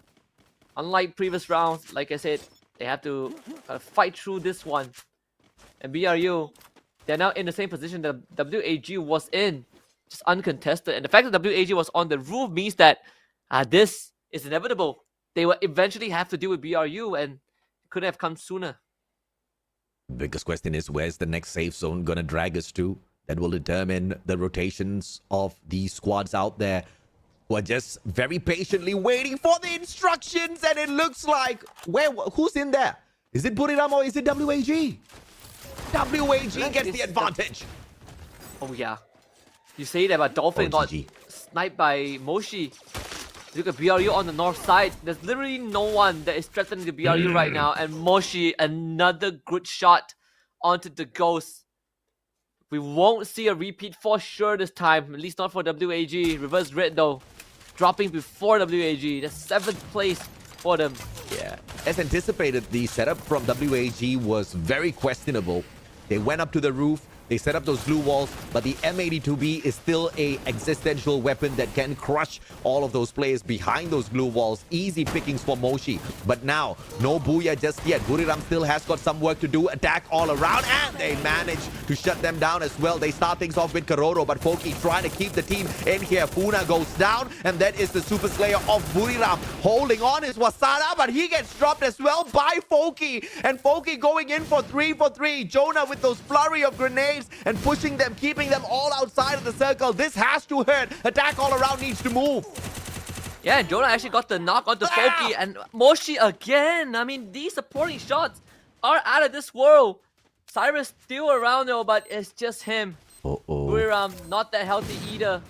Onyx, the full squad left alive. Indonesia seems to have a good chance of putting this one on the board. Look at Cyrus. He's forced out in the open thanks to Jonah's nade, and Jonah still hasn't run out of reserves. That one blocked by the glue wall. Cyrus is going to use the treatment gun to heal himself back up. And BRU, they know they don't want to deal with Onyx Olympus first. They gotta get rid of WAG. Get some extra points. Moshi with the final blow into Cyrus will at least put BRU in the 2nd place. But now it's clutch time. Can they do it against Onyx Olympus? Moshi doesn't even stand a chance, and Jonah also gets taken down. Onyx Olympus in the 2nd game of the week to bring a Booyah back for themselves. Buriram did all of the work. Onyx Olympus swept away the Booyah. Fantastically done. Props to WAG as well for getting into the top 3 for Purgatory after a massive Bermuda earlier on. Buriram waking up to get into the final circle this time around, but just could not sneak away the Booyah because of the initial pressure they faced from attack all around. You can thank Foki for that. Pretty much Foki won the Booyah here for Onyx Olympus. And I think even to a certain extent, BRU, they were under pressure, not just from attack all around, but at one point it was also WAG. Albeit they were able to deal with WAG pretty handily, but it did put them in a more uncomfortable position, right? We saw at one point, like 3-4 teams were fighting outside circle, but at the end of the day, it was, like you said, Foki, the one who really caused initial damage to BRU that allowed Onyx Olympus to eventually come in for the cleanup. Yeah, Buriram still, I don't think is capable of taking that #1 spot, but they are not too far away at all. They have got 4 more games to get it done and too few points for this mission, so it's a guarantee they will get that #1 spot. The bigger question, of course, is going to be whether or not Reverse Red is going to be able to contest them for that #1 spot. Stalwart Esports as well has been having a horrendous day. We expected them to pick up a Booyah on Purgatory. They have been the most dominant ones with 3 Booyahs to their name, but they could not get into even circle #4. Yeah, I think Stalwart has been having a pretty rough 2 days. Yesterday was just Stalwart struggling for rounds on end, and it's bled into today. The first round and this one was also not going in their direction. So I would say for Stalwart, you gotta somehow figure out what was the cause. Maybe change some things up in that early to mid game. They're not winning fights, which was really surprising, right? I mean, they're winning 1v1s, but not full-on team fights. And even this game, they feel so scattered as a team. That I can agree, man. I mean, Stalwart yesterday, overall, only 69 points picked up. Not the usual kind of flurry we expect out of teams like Stalwart. Even Reverse Red, they had a superb day of 89 points. Today, on the other hand, 15 points out of 2 games played. This is something that Stalwart really needs to focus on in terms of picking up the pace, not with the engagements, but maneuvering in towards the final circle before they do start getting into some pretty heavy skirmishes. And I would say the BRU, they have been actively hunting down PE Sports, which kind of feels like a norm whenever Team Flash isn't around. But BRU, this final circle, attack all around, just doing everything in their power. If not for Jonas a relentless bombardment. I have a feeling that Attack on Around probably would have a better chance against BRU. No matter though, Onyx Olympus still walk away with the booyah, and we all know that in this entire tournament, only the Indonesian broadcast has a crowd, which is even crazier when you think about it. I mean, Free Fire is huge in Indonesia. It's got a huge fan base, and it is absolutely well deserved for them to, of course, have a LAN event. The players, the teams out there are getting the well-deserved support, and I'm pretty sure that is pumping up the adrenaline as well as their motivation to go out there for a booyah for themselves. But of course, a booyah would not be complete without an interview segment. We want to hear exactly what the boys have to say to celebrate their victory. So let's bring on the Indonesian desk, and we have for you guys the interview segment. Booyah for Onyx Olympus! Congratulations! Everyone, I'm with one of the most valuable player is Gardu from Onyx Olympus. So I want to talk to you. First of all, how do you feel to finally get the first booyah today? Gimana perasaan kamu akhirnya bisa dapetin booyah pertama hari ini? I'm so happy, bro. Whoa, I'm so happy, bro. Okay. You're rusher, right? Yes. Rusher. What's the difficulty as a rusher? Kamu kan rusher. Apa kesulitan kamu sebagai seorang rusher? Kesulitannya ini sih ngimbangin teman-teman gue kan pada promo ya. Jadi gimana ya? Takutnya beda chemistry kan kalau kita ngeras ke kanan dia ngeras ke kiri. Nah itu susahnya di situ. One of the difficulties is trying to balance myself with my other teammates because sometimes we do not go hand in hand, but we can work as a teammate. But I trust you. Are you confident you can be the champion with your team Onyx Olympus? Kamu percaya, kamu pede nggak sih kamu bisa jadi pemenang di FFWS SEA 2024 Spring ini bersama Onyx? Nick. Kalau penontonnya pada semangat, kita pede sih. Oke, pede. If the supporter also confident, we're also having confident. What's your reason? Apa alasannya? Karena aura-aura penontonnya nih bikin aura-aura positif gitu loh. Because the supporter gives us a positive vibe.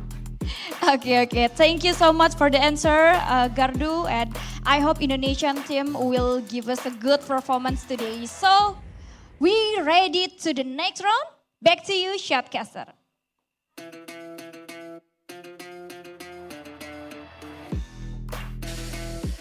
Well, Positive vibes only. absolutely, man. And we were talking about as to how they have that LAN crowd there, and he agrees as well. It is pumping him up with those positive vibes. That support is allowing them to push themselves a little bit further than what they would have usually gone for. And that's very much needed, especially when you're going up against the Titan Thailand squads. And they definitely, have a lot more than just support. They also have, I would say in this game for Onyx Olympus, not that bad of a performance, right? We don't expect them to come out the gate swinging and drop like 20 eliminations. That's a Thai team thing. For Indonesia, they're more cool, more calm and collected. Our MVP for this game was the man that you saw just now on screen, is Gardu. 4 eliminations, 1,678 on the damage, 2 headshots and 4 knockdowns. The Woodpecker clearly a super weapon in his hand. The Tatsuya helped him out in terms of not backing away from those fights, but getting straight into the thick of the action. And Andrew Awaken helped him out to sustain his battles out there on the battlefield. A triple Tatsuya, single A124 to disable the opponent. As Onyx clearly knew exactly when to pop her. Yeah, I think, for this game, at least, you look at Onyx Olympus, it's, I would say, opportunistic. It's something that you can see some reflections of ideas from yesterday, right? Yeah. They're taking their time, they're making sure that, okay, when we only strike when it favors us. Correct. Perhaps this is an Indonesian way of playing the game, and I'm all for it, right? We've been seeing so many aggressive plays, Thai teams, they just like to kill, get points. Indonesia, they're a lot more reserved in certain aspects, and it is actually benefiting them. This is why we're seeing IDS and EVOS in 5th and 6th spot, albeit still almost 100 points behind Stalwart, but this is definitely the furthest you've seen an Indonesian team got in terms of competing with the actual Titans. On the elimination leaderboard, you can see that Moshi, Jonah, Funa, they're all there, but Gardu also made a name for himself. Absolutely, man. And of course, Buriram mainly were super active in the mid to ending part of this matchup, where they just kept stumbling upon team after team, and they were on fire. They were picking up all of those eliminations like it was nothing. Wasana walks away with a 10 headshot. Key player highlight this time round. Nero, unfortunately, it was a tough game for him. 3 times he had to be brought back on a revival. PE Sports truly did struggle. Moshi, on the other hand, with 17 glue walls destroyed. This is next level stuff, right? Not only was he destroying those glue walls, but the penetration through those glue walls. One of the few snipers that runs a double sniper setup, a AWM and the M82B, you know for sure he's not looking for those CQCs. And Spade, with the 4 teammate revivals, Homebois themselves have been tortured out there quite a bit. Yeah, absolutely. And of course, the Trogon, the weapon that dealt the most devastation to the teams in this game. 14 eliminations in total, followed by Bison with 12, and our old trusty Charge Buster making it on the list with 9. Yeah, surprised to not see the Trogon being abused out there on the battlefield even more. We know exactly how much those explosives, those grenades can deal the damage, not just to the players, but to the glue walls that they erect up there on the battlefield, especially when they sneak into some of these houses.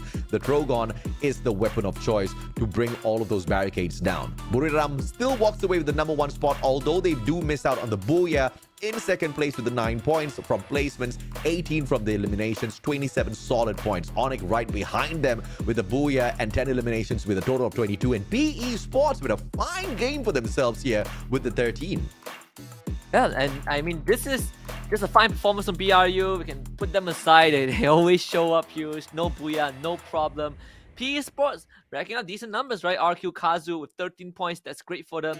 Even for WAG, this is a rougher round for them overall, but in terms of placements, they still rack up decent amount of points, at least to put them in 9th place. Yeah. And a bit closer to expand. You say attack all around, they didn't really had too much of a showing this game, so that gap is also closing. I mean, talking about gaps, check out the gap between Stalwart Esports as well as Indostars. 95 points required for Indostars to climb this spot. Dude, the Thai teams are in a whole other bracket when it comes to domination. Indostars really need to hustle. The problem is they are not even playing today. EVOS Divine, they are on a break as well. They are from Group A. This is just a position where Indostars will just have to sit down, sit this one out, and just hope and pray that they get a solid opportunity the next time they get back in here. You look at the top 4 teams, right? We have 5 Thai teams. 4 of them are in top 4. So I would say first to 4th, that's called the Thai League. And to qualify for the Thai League, you gotta buckle up. And like you said, IDS, they just have so long of a journey to get there. Like, we have 3 more weeks after this, so maybe they can do it. For now, we'll go for a 5-minute break. Later on, we'll come back for map number 3 for week 3, day 2 of Free Fire action.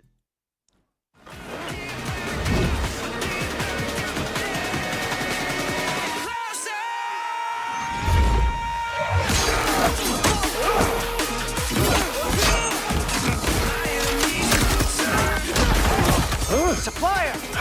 How'd you like them apples?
Supplier! How'd you like them apples?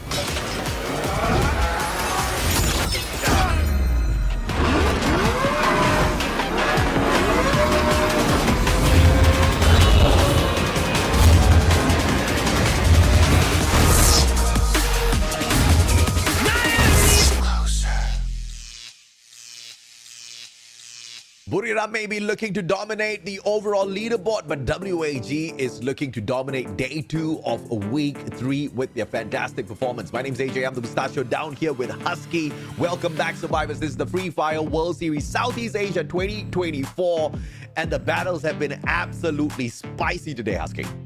It has been electric. BRU after the second round now are only 3 points away from tying up with CGG. We're currently sitting on the sidelines, but we expected BRU to overtake them anyways. And it's more of how big is that gap going to be.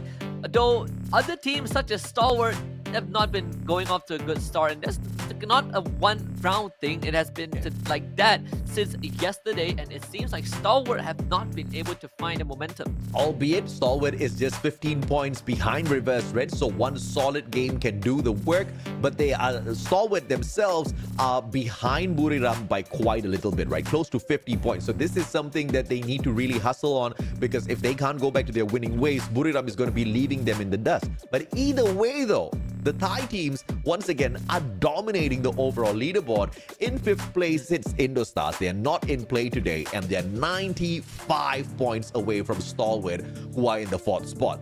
I mean, if that's not a solid achievement, I don't know what is. The Thai region is just too good. Yeah, every time we play an international tournament, the Thai team somehow create their own mini league in the tournament itself. As you can see on this leaderboard, CGG in 1st place 508, and then BRU 505, and then Reverse Red 472, Stalwart 457, and then an almost 100-point drop-off until IDS, then Evo's Divine, who both are not playing today, tackle around trying to catch up and make up for what they could not have gotten yesterday. And if they could catch up to EVOS and IDS, at least there's going to be a one Thai team being sent down to kind of the middle echelon to battle it out. And an important item to highlight here as well is the fact that once again, Buriram has played so much more fewer matches as opposed to all of the other teams who are currently in the top 7.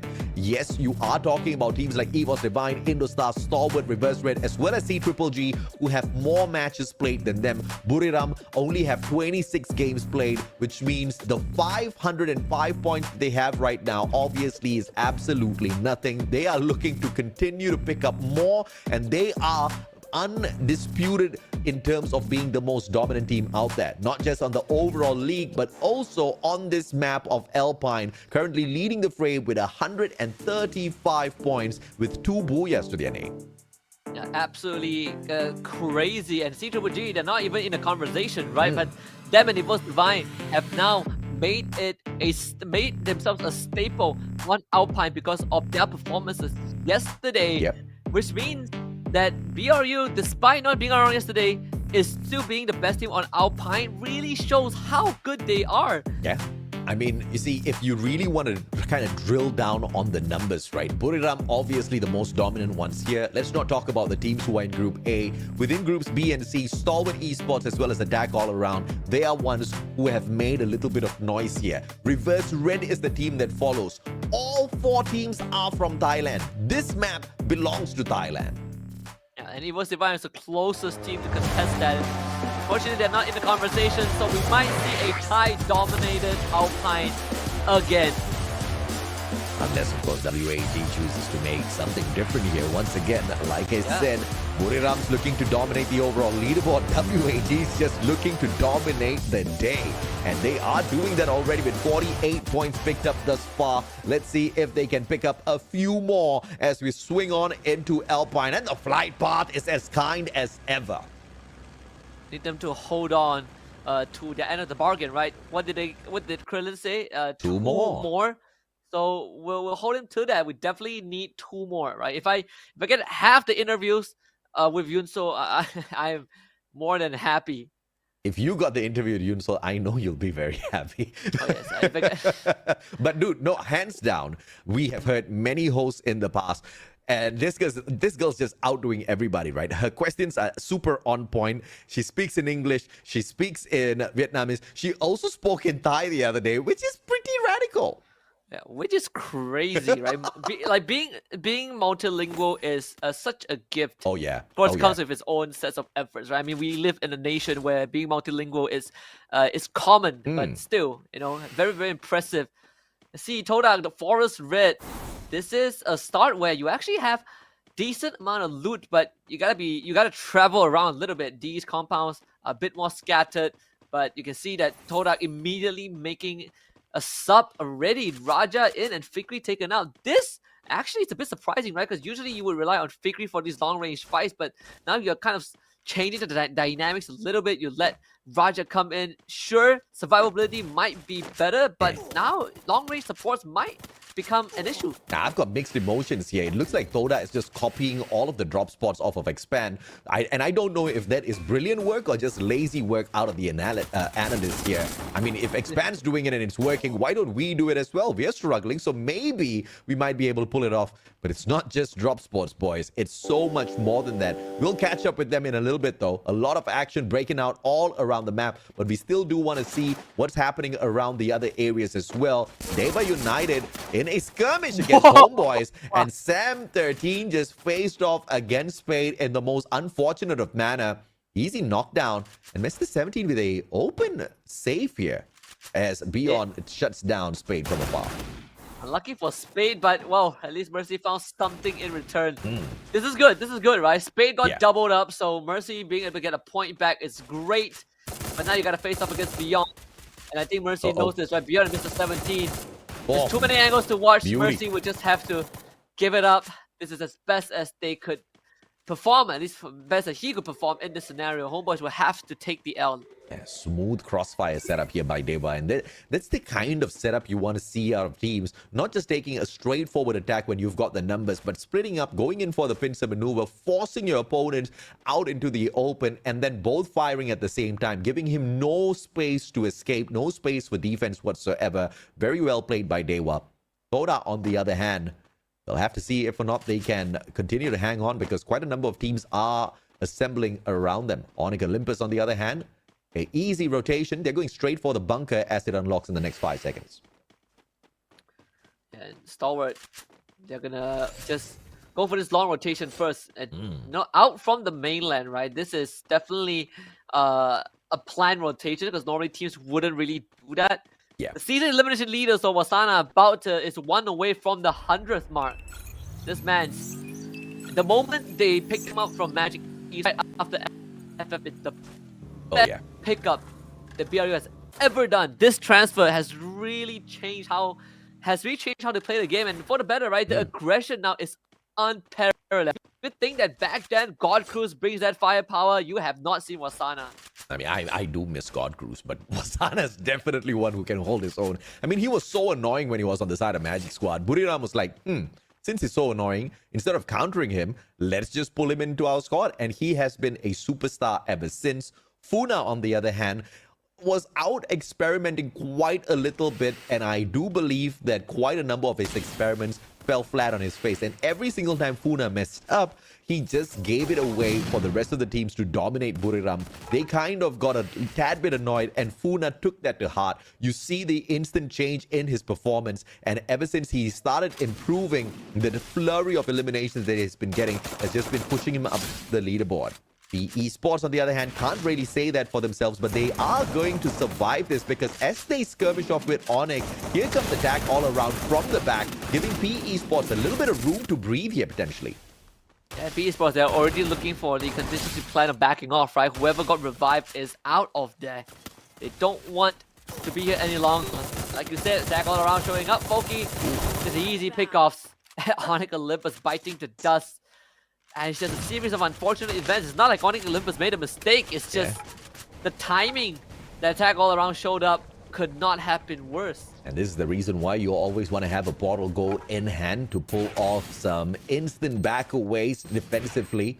PE Sports saw trouble coming on, and they also spotted out a window of opportunity to back away, and instantly they ran out of that. But RRQ is not going to have a simple work of backing away from this engagement as Reverse Red appear out of nowhere, shutting them down one after the other. They high against Diamond, and that's a GG for RRQ as he goes down, as Exposy steps on out. Unfortunate, Diamond did get taken down, but the numbers stacked against one player that RRQ couldn't do much. I just want to say that's such a good play from Reverse Red. Simon got picked off. The Reverse Red dropped the portal. They flank. Simon got flanked. And then Reverse Red was like, oh, you're on the ground floor? Guess what? We're going to put a portal, go on the roof and take out your snipers. And just like that, they overpower RRQ Kazu in a blink of an eye. I believe even RRQ Kazu did not expect that to be the case. And Simon gets brought back. So Reverse Red back, I mean, as good as new. Felt like that fight never even happened. And RQ Kazu, that is a heartbreaking loss. Yeah, that's the change of meta, all thanks to the portal go. What could have been a instant wipeout turned into the greatest of blessings there for the squad. And as we spot out a couple of other rotations coming through from the teams, it's just the second circle, so sorry, it's just the first circle, so it's not going to hurt all that too much. But obviously, you want to find yourself a good defensive spot before the chaos turns into a absolutely unstoppable tornado. Stalwart Esports right in front of WAG. This rotation by WAG might just hurt them in the long run. They're going in for the pursuit. I believe they've already spotted out the players. And this is not the first time we see Stalwart baiting in a squad and wiping the floor with them. Wow, there's 2 consecutive shots in a row by Dew, and that is going to slow down the Ghost. You see him pivoting a little bit away from this battlefield. Yeah. Needs some time to heal up. Krillin, though, from the back, will Dew be ready to receive this? Krillin decides that, okay, I'm not going to push. We are going to take the building opposite of where Stalwart is, just to set up. First, there are resources then. I mean, Stalwart, they're not going to wait. They see Krillin, they instantly push him with the portal. How is WAG going to deal with this? This could be overwhelming from the side of Stalwart. Stop. Let's take a nade in the face, but Dew has already found the Ghost. That's the target that they need to take out. Such good decisions from STE. But it's a good pop of that A124, courtesy of the WAG player. And the A124 on the side of Stalwart used as well. So it's all out gunfights now. None of those skills going to be stepping on inside. Far tagged up, and Dolphin still taken down. Caramel's back up there. Served up SDE well. Cyrus gets taken out as well. WAG looks like they got to try again in the next matchup. There was a revive before this fight went down. So WAG still survives. But you look at the health on the side of Stalwart Esports. All of them were below half. And all you need is a finishing touch, but WAG just could not win these 1v1s, which was very unfortunate. Now they are forced to hard reset like 8.5 minutes in. That is not a lot of time. Yeah, the next matchup might be even more threatening to WAG. With the one final surviving player, he needs to get enough coins to bring back the full squad in, and that is no easy task. But now we move our crosshairs over to Red. As Reverse Red brings out the flurry of grenades. Glue Wall melters first just to shut down the defenses of PE Sports, but a good use of the portal goal manages to put PE Sports in a better defensive spot, using the boulder as cover, not needing to waste a lot of those glue walls. PE now attacking, but from that lower angle. There's not much of an advantage, but the perfect backstab set up by LBT, buys it in hand. Diamond goes down, Nameless stabs on out. LBT eats him up as well. LBT's on fire. PE Sports, what a counter! LBT literally wiped out 3 out of 4 members on the side of Red. And guess who showed up? Is the Vultures again. Attack all around. Coming in, executes Diamond first. And now we're going to deal with PE Sports. Not a problem. Jump God. Not even a scratch. And PE Sports, they're taking the portal. They are out of there. Nero, the last one, able to get to the portal. But attack all around. Don't think they're going to relent. Still chasing down. Nero first to drop. Don't cry, and LBT scatter into the wind. LBT takes the vehicle. Don't cry. He's gonna get picked up, and maybe PE Sports gets to continue. Don't cry. Actually, did not in the vehicle. So LBT, he's gonna be the only one to get away. Don't cry, willing to sacrifice his life. Saming staying absolutely quiet, hoping and praying nobody spots him outside.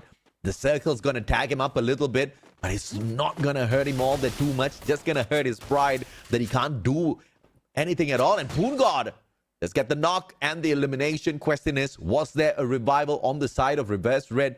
Seems like there is, because we don't see a marker for a team elimination. STE, we saw them take the portal. I think they're trying to chase Todak down. LBT got sniped by Fires as he was driving to safety. And Todak might have to take on STE. Don't seem like much of a choice though. Send might run into Don't Cry, the last standing survivor of PE Sports in the tunnel. STE actually deciding to back up, but look at WAG. They are on both sides, but remember, these are members that just got revived, so they don't really have much in the tank. Yeah, Puna, courtesy of a couple of bullets, takes down Cyrus. Elimination too easy. JY United, on the other hand, looking for some homeboys to take out of the equation. And Sam 13 charge Buster Beyond helps him out as well. The headshot from the Bison, making this look way too easy. In the meantime, PE Sports taken out as well. But Homeboys hits the quick reset with the double revive. And off screen, even attack all around, found Dolphin. WAG continues to not being able to get much done. And to go spotted out by Zen. This feels like the calling for Todak. WAG. One fight against Reverse Red was all it took for them to be in the spot and attack all around. Now here to reap the hard work of Todak again. Oh. Reverse Red getting wiped out first. This is just a little bit of a painful run here for Reverse Red. No idea exactly what's happening there. 28 points thus far picked up on day 2, and clearly not much from this game at all. Attack all around though, looking to eat some fishes out there, and it's barbecue time. Then tagged up already. Foki going in for the shutdown. Circles around those blue walls, just blocking all of his shots, but Jump God is there to jump on over. Raja trades him out with the Bison. There's no trade onto Raja. Finally, Foki shows up, and the execution comes through as well. Attack all around, makes quick work of them. Zen going in here. No pickup. The portal go is there. Poon God for the pursuit finds the opportunity and takes Zen out as well as Toda drops out in the 8th spot. I mean, I don't know what's the play there. Zen not expecting attack all around to come to the portal, but it's a 1v4 anyways. BRU. Now they're gonna find members of Homeboys. It's not a contest. This entire building stormed and overtaken by BRU. At this point, Malaysians are just going to cover their faces every time there's a match. Sans expand. If expand's not there, Malaysians are just going to be totally silent. And that's a shocker. Toda as well as Homeboys, they have fallen from grace. A long, long way from grace. Have they ever had grace? Well, on the international stage, right? Yeah, international stage. Context, very important, but yes, on this stage where you have the best teams of each region, never seemed like they found their groove. STE though, coming alive finally, but can they get rid of attack all around? That is the challenge. Dio getting knocked down, and you don't really have time to bring him back up. These blue walls are not gonna hold for long. Cypher needs to hold the fort. Goes for the reload, actually, well, ends up winning somehow. And now Dio gets to get back up. Caramel gets finished off, but they did stop the tempo. Attack all around, stop. Now trying to push the envelope, but Guess dropped himself. A smart play there, allowing the Horizon line to get its work done whilst he patches himself right back up. Smart play. And they do manage to maintain those numbers. But Dewa United now going to be toasted here by Buriram if they're not careful. And Wasana, what an entrance shot with the charge buster. Goes in for the hunt on another one, but Jonah is there. Funa backs him up with the throw gun. Dewa United don't stand a chance if this is going to be the case. Jonah backing away, waiting for the throw gun to reload, and manages to get yet another knock. In the meantime, attack all around gets toasted off screen as well. Dewa United with the final player. Homeboys out in 5th as well. Dewa United going to follow suit in the 4th spot, but Mr. 17 circling around, surviving, but not long enough. Yep, not given an opportunity. And BRU, Stalwart, to show up. And Stalwart actually has a man disadvantage. BRU making the call to retreat first. They're not in a rush. In fact, taking the portal to the other end. Buy themselves some distance. A team that we didn't really address much this game was Heavy. Then again, Heavy only has 1 left. So most at least between Stalwart and BRU. I wonder if or not Heavy can sneak away a booyah here by some sort of a miracle. It's a 3v4.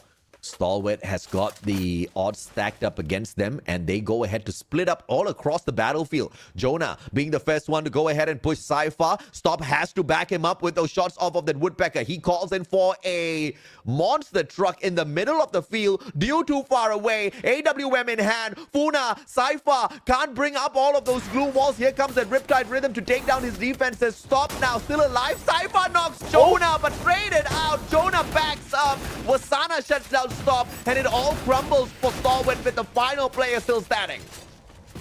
Very good attempt, but not good enough. And now Hans, Charge Buster in hand. Oui. Not even saying, take the portal actually. Relocates to the other end. GG. Wow, out into the blue. So giving away to Moshi. This feels like a BRU round unless you can work magic. But against Funa and Moshi, not doable. BRU coming in with a booyah of their own. Yeah, we talked about how the Thai teams have been dominating Alpine. Clearly, Buriram showing that that dominance will go ahead to continue. Prior to this, they were the team that picked up the most number of booyahs here in the combination of groups C as well as B, and they have now stacked it 3 booyahs to their name. Overall, the best team on Alpine. Yeah, not even close. And it's just the sheer aggression and the coordination from the side of BRU, just showing everyone how it's done today. You know, even with Get High not playing in the active lineup, BRU, they're still killing it, and it really felt like no one could stand against them. I mean, Stalwart did try, those 1v1s just not in their favor. Yeah, heavy firepower as usual out of Buriram Esports. I mean, all smiles. They make this look like it's not a challenge at all, man. And of course, each and every single individual from the side of Buriram Esports always working hard. It's not about the eliminations. It's not about who's MVP within this squad. It's all about those rotations as well as positioning to take on those battles. And you see those formations being pushed out as well. Moshi always holding that far off angle, backing up the squad with a sniper. Jonah going in for the push alongside Wasana. It always checks out for the team. Alright, AJ, I'm going to sidetrack a little bit, Yeah. right? As a married man, is Jonah engaged already? There's a possibility. I think I spotted a ring there. Yeah, me too, but I'm not sure which hand you're supposed to wear it on, or if it even be on makes the a left. difference. Okay, so that was on the left. Oh. Right, ladies, you're out of luck. Well, I mean, you can't avoid this, man. He's like one of the best players in the world of Free Fire, not just in Thailand, but in the world, and he's a legit millionaire. I'm pretty sure. Literally a million. he's got multiple lines stacked up in front of him of girls just waiting to propose. Yeah, he has one more than enough. He could retire if he wants to, but he continues playing. Oh yeah. The one guy on his team that has not gotten, well, two members that has not gotten a world trophy yet is Funa and Wasana. Wasana came close though yesterday, right? Within half a year of joining BRU, they came so close to the trophy. If not for Magic Squad putting it out, it's a miraculous performance at the 11th hour. That could have been the golden journey for Wasana as a player. I mean, this year could be it. And I believe they're bringing the fight straight to Brazil, where the trophy stays. And what a time to be alive as a Free Fire fan. I mean, that's the best kind of revenge, right? You got the trophy taken away on your home ground, so you go to their home and rip the trophy right back. That's clearly what Buriram will be looking forward to doing out there. But the biggest question is going to be whether or not they can take the heat from Brazil. Because if you think the energy from the teams are a little bit overheated all the time out there on a LAN tournament, let alone all of the audience are going to be screaming in your ears, it's going to be another level of mind games in Brazil. Brazilian crowds are built different. I want to see GG Alok there, right, to support the Brazilian team. But for now, we're going to give our support to BRU. Let's toss it over to the Thai side to listen to what BRU has to say about that win. Hello guys! And now you are back with me, Yuki Yu, and here with us นะคะ Wasana from Buriram United Esports! Yay! Almost dead, but come back. เกือบหลับแต่กลับมาได้ Okay.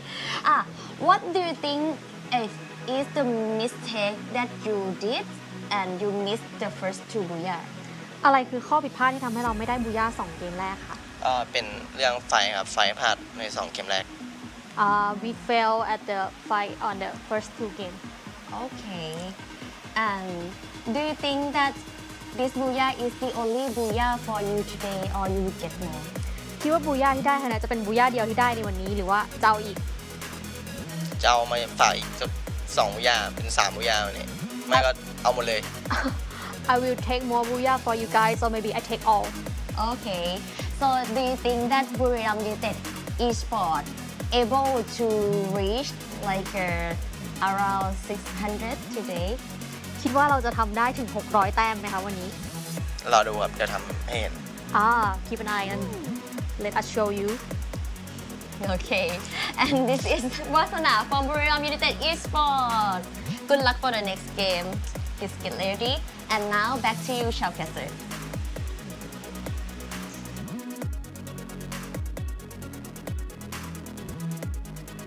I would say that that would be a ridiculous question to ask any teams out there on whether they can hit 600 points by the end of today, because currently Buriram is sitting down on 530.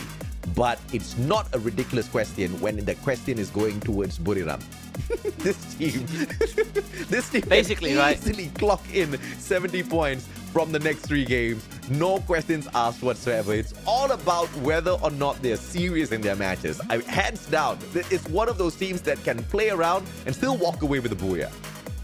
Ask any other team that question, you get fired for not doing a research. But BRU, not a problem. Now up the ante, 650. Very hard, but still doable if they somehow go on Monsters round. Yeah. Okay, realistically, 650 is a bit too much, but BRU, they've done the impossible before. 600, I think they can definitely do it. But that means they gotta get 70 points in the next 3 rounds. And if you kind of divide that by 3, it's actually not too much for BRU. Yeah, man. I mean, like, if you just throw in 25 points every single game, very doable. Let's see exactly how many they've managed to clock in this time around with Funa walking in. I mean, I have had so much of shade to throw to Funa with all of the mistakes that he was making early in the tournament, but the recovery from this gentleman, oh dude, it's just unbelievable. Now barely any mistakes every time he goes on out there. If he goes for, I mean, he's not rushing into battles anymore, thank goodness he's not doing that anymore. But when he managed to find that adjustment, he's an obliterator of teams on the battlefield. So I think last month I had conversation with some of our colleagues from the Barca side, right? And then they said, you know what, maybe Funa is going to be kind of replacing Jonah. Maybe Jonah's going to take the back seat because man can retire if he wants. And I'm like, really? I don't think that's going to be a possibility. Yeah. At least, you know, Jonah not being in the team. It's hard to believe, but at the same time, maybe it's time to usher in a new era. Now we get the best of both worlds, right? Jonah remains, Funa is here, the rumors aren't 100% true, and Funa performing beside Jonah. I would just say that BRU, they have yet to hit a speed bump.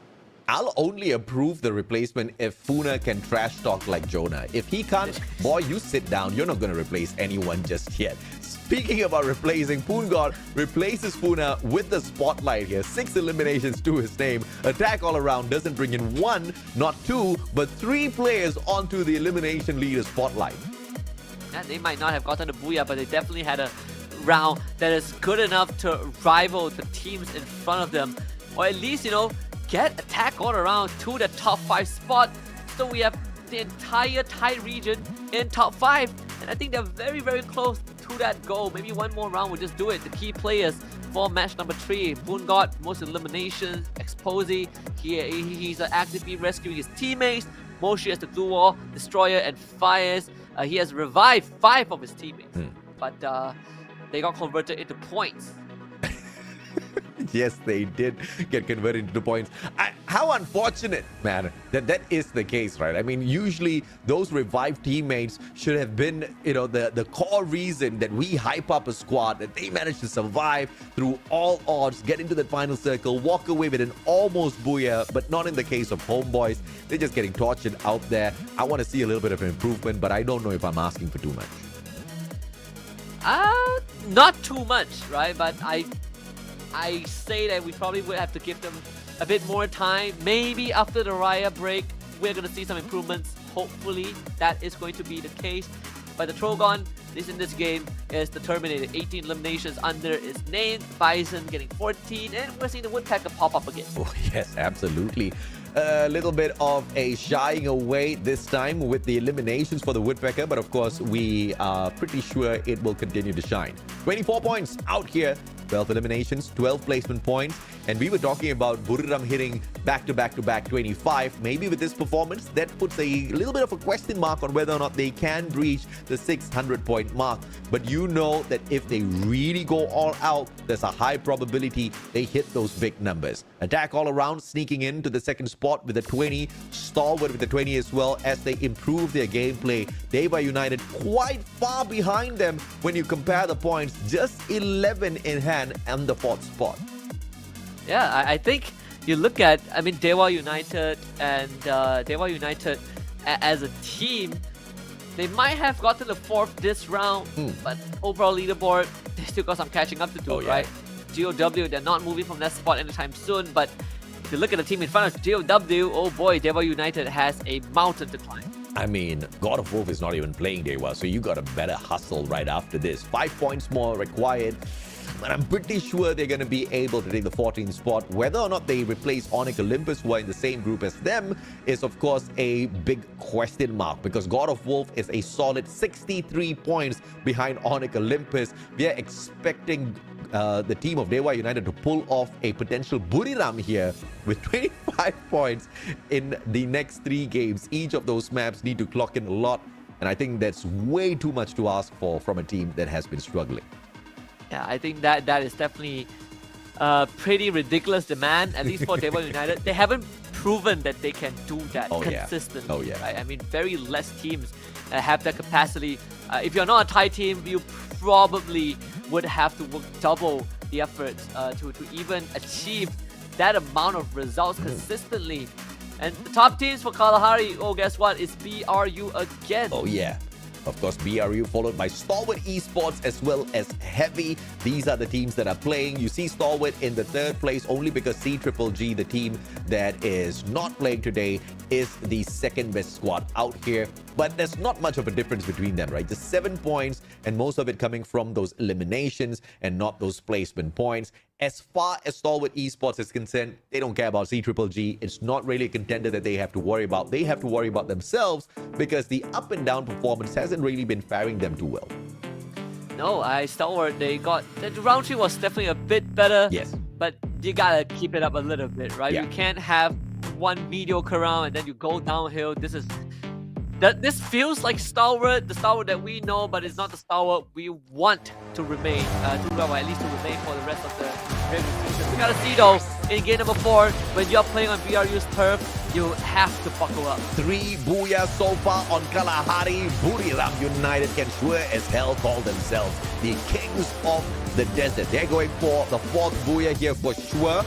Wasana has opened his big mouth. He said, maybe we're going to try to go for all of the remaining booyahs. Let's see if they can break the record for a team to pick up 4 booyahs in a day. I'm pretty sure they are very capable of it. By the flight path is going to torture quite a number of squads. Wow, this flight path is special. so skilled to the northern side. Well, have fun trying to go for these early draws. BRU taking that opportunity. Santa Catarina, Stone Ridge, it all belongs to them. And they are going to go for the 2-2 split. Uncontested, by the way. You could not have asked for a better drop. Nah, you couldn't, man. And of course, Homebois are finding the sub way too far for a drop, and therefore they're going to drop pretty close in towards Bayfront. RRQ is going to be challenging them. Dewa United, on the other hand, tortured by PE Sports, but they are the ones with the upper hand. Wang An taken down super early here. They do have some coins to pick up from the coin machine out there as well. So a little bit of an advantage for the Indonesians from the get-go, something that they truly desperately need. See, right off the bat, wow. Esports almost breaking the record for the fastest exit, but still held by Homebois, unfortunately. He got out in a minute and 7 seconds. Homebois, look at the devil getting hunted down, same as Todak. An explosive start for some of these teams, but man, PE, that does not feel good. Coincidentally, both Malaysian teams are being pursued by the Indonesian squads. Onyx Olympus going in to shut down Todak. And Homebois being hunted down by their counterparts. Let's see if or not this will be a potential survival here. Onyx does abandon the pursuit on Todak as they continue moving towards the sub. But Ghost finds Raja out in the open as he tries to rotate around. Not a good day if you're a Malaysian. No, not at all. Has there ever been a good day? When Expand's playing, bro. All right, 2 out of 3 days per weekend. Like a lot. Dude, we get to like be happy a little bit, I suppose. This is Malaysians on the elimination feed here. Spade now going down as well. They are just absolutely toasted out there. Todak has got 1 more survivor. Homebois hanging on with 2, but Butterfly just tries to make the odds slightly better, brings back a player for the squad of Homebois, and they now hang on with 3. But the question is, will Todak be able to do the same as well? Butterfly does the job, picks up those coins, buys Fire's back, and hits Legalot. Butterfly's doing everything for the squad. His back must be aching. You gotta do what you gotta do, man. Homebois, they for now have overtaken Flash on the leaderboard, which is good. Guess who's at last? Todak is somehow in last place, right? And they haven't gotten any revives yet. Oi. Well, Jonah, what was that? Funa with the support and Heavy, they're calling that off. No more pursuits. So, dude, big brain play by Funa, just backing away, making his opponent think that he's chicken. But he pulled out a fantastic glue wall, appeared from the opposite side of it when it was least expected with the buys, and sprays down his opponent, who should have been able to get the upper hand there with the Trogon, but a little bit of a lack in response as he was not expecting the turnaround. RRQ looking to hunt down a Butterfly, but Butterfly hits once again. Abe High is there to save the day, though. That's picked right back up, and Butterfly will have to pay for that retaliation. Grenade being cooked up in his hand already, and the Homer does find the tag, but Abe High really doesn't care. MP40 for the slay. Noki brings back Raja, and the Malaysians are right back in action. And Mercy gets brought back as well, so Homeboy is not out just yet, but Butterfly, that was as far as he could go, right? That was his best shot. You could not have asked for more from this man. It's just Abe. This guy also, the young prodigy of Indonesia, being a bit better. Gary, 6 shot onto Krillin. That's WAG losing another member. Kabi down. Spade. This is a beautiful turnaround for the Malaysian squads. Funa, on the other hand, it continues the assault onto Heavy, which technically asked for this trouble that they are facing. They went in for the pursuit, clearly did not know who they were pursuing, and they're paying the high price. They were united on the hunt for the final player on the side of Heavy.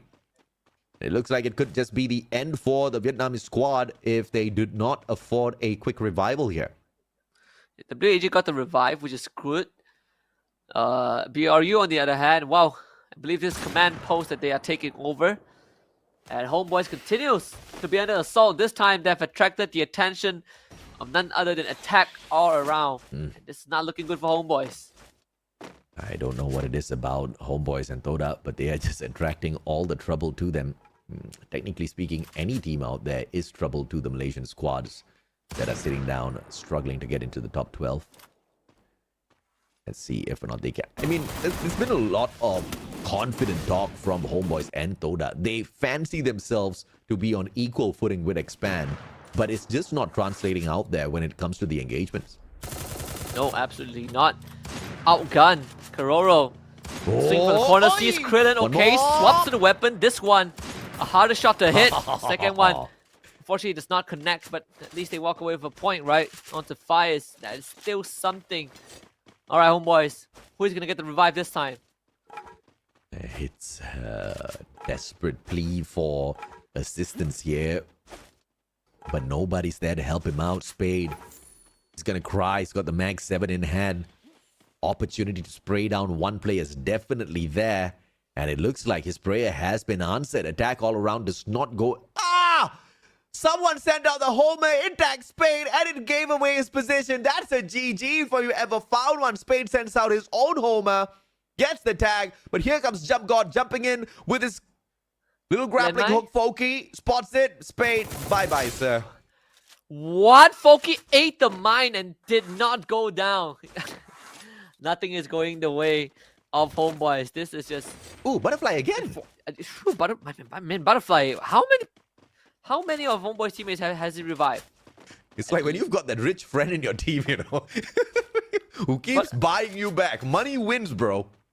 Butterfly is sponsoring everything. People say You money can't buy sponsor happiness. them the trophy, unfortunately. I mean, the best you can is to do one on your own, I suppose. Rich enough That to wa- make your own trophy. No glory behind that, but at least you've got a trophy. Authentic message. See, you know, symbolism matters, right? No, It reverse red actually pretty shot, not sure by who. Pretty far away though. Those are very, very long shots. You can walk away from now. Now approaching the center part of the map, that's where Refinery is going to be. BRU gonna run straight into B-Boy. So that could be another straggler that they pick up. And Funa fighting Singling. Oi. And they found him. Yep. And Funa just closes the distance instantaneously. Tatsuya not allowing B-Boy to have a moment of relief here. Instant shutdown. Buriram making this look way too easy. 4 eliminations already. They're definitely going for yet another booyah.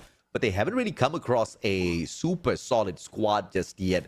No 4v4 where you see Buriram being pushed into heavy action.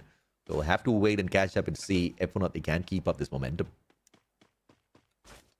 Yeah, truth be told, for BRU, they don't need to take on all these aggressive fights, right? They're not in a rush or anything. Slow and steady wins the race is the motto of the game for this Thai Titan. Well, WAG have the full squad back. Cyrus's back is exposed, but I don't think Hans would want to take any shots. They are tanking the blue. That is a bit of a point of concern for some of these teams who are making late rotation. Even for Dewa, they are very, very spread out. Dewa. They seem to be spread out, but not really in a lot of danger. Finding their way into the circle. Homebois, on the other hand, all thanks to Butterfly, they are all alive and well. Yeah. I believe that WAG got spotted by BRU again, and while BRU on one side, Heavy on the other, WAG has not recovered since game number 1.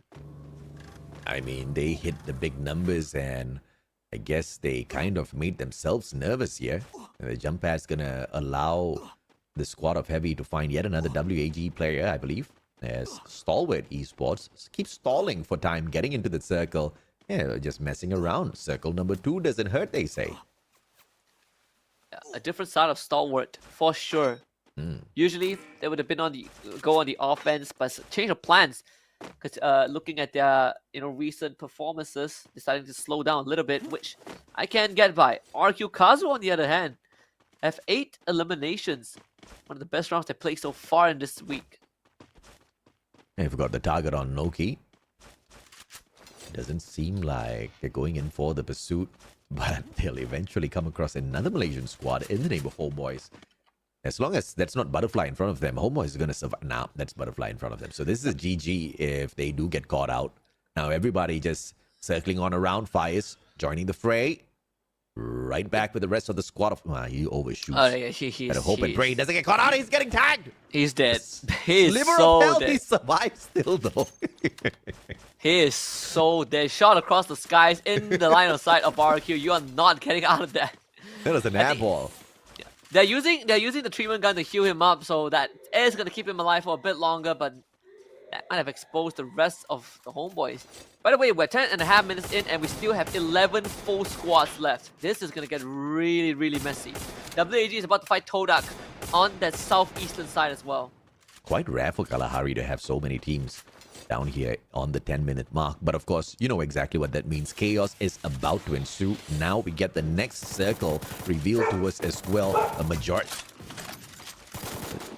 of the teams here struggling to find a good spot for themselves defensively. Let's see, RQ Kazu. Right in front of them is also WAG. Actually, Noki found Krillin. WAG losing on this fight. Funa, well, shows up from behind. That's 2 members from the attack all around. Already out of this equation. Pool God on the run. Do not want to be a part of this. Jump God able to get rid of Funa. But that's only one person trade, and not good enough if you attack all around. Attack all around just needed 3 points to overtake EVOS Divine, who was right in front of them. And obviously they are going to be able to do that. But nothing much beyond that. Buriram making sure of that personally. Onyx! My goodness, back to back to back. They drop their players, but there is the instantaneous pickup though. They're not going down that easy just yet. Not without a fight. Attack all around, getting wiped out. STE, Cypher found Gary once more. This time, make sure he doesn't get back up. Deal with the snipe onto Jack, Onyx, Olympus, falling like dominoes. It's reverse trade. They're going to take the portal. It's time to get their hands dirty. Tatsuya taking control of this sniper tower, this watchtower, overlooking BRU. Very dangerous target to take aim at, but BRU, they are outside the circle. They are. Dewa United right behind BRU. Are they going to stir the hornet's nest? Glue wall breaker once again. Moshi is leading the fray here. Gardu finds Ghost. WAG still being tortured out there on the battlefield. Dewa United. Can they engage? Buriram in front. Mr. 17 tag. Opportunity. Good jump. But Mr. 17 still through the glue wall. The AWM just does not forgive. Not through the glue wall. Then from the back. Moshi always finds those angles. Yeah, where is Moshi even, right? Those shots, they didn't even involve Moshi in the front line. Well, here he shows up again through the teleporter. How? That explains the movements from BRU. Look at that, holding onto the second spot. But the circle is going to start to hurt. Sam 13, ambushed by Jonah, puts down the glue wall first, but immediate retirement of Moshi did not hesitate. And of course, he is rewarded with another elimination onto Sam 13. And now Mr. 17 left to his own devices. Effectively trapped by his own glue wall.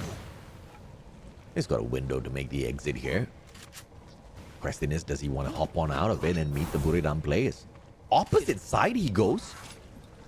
Grappling on top of the roof. Okay.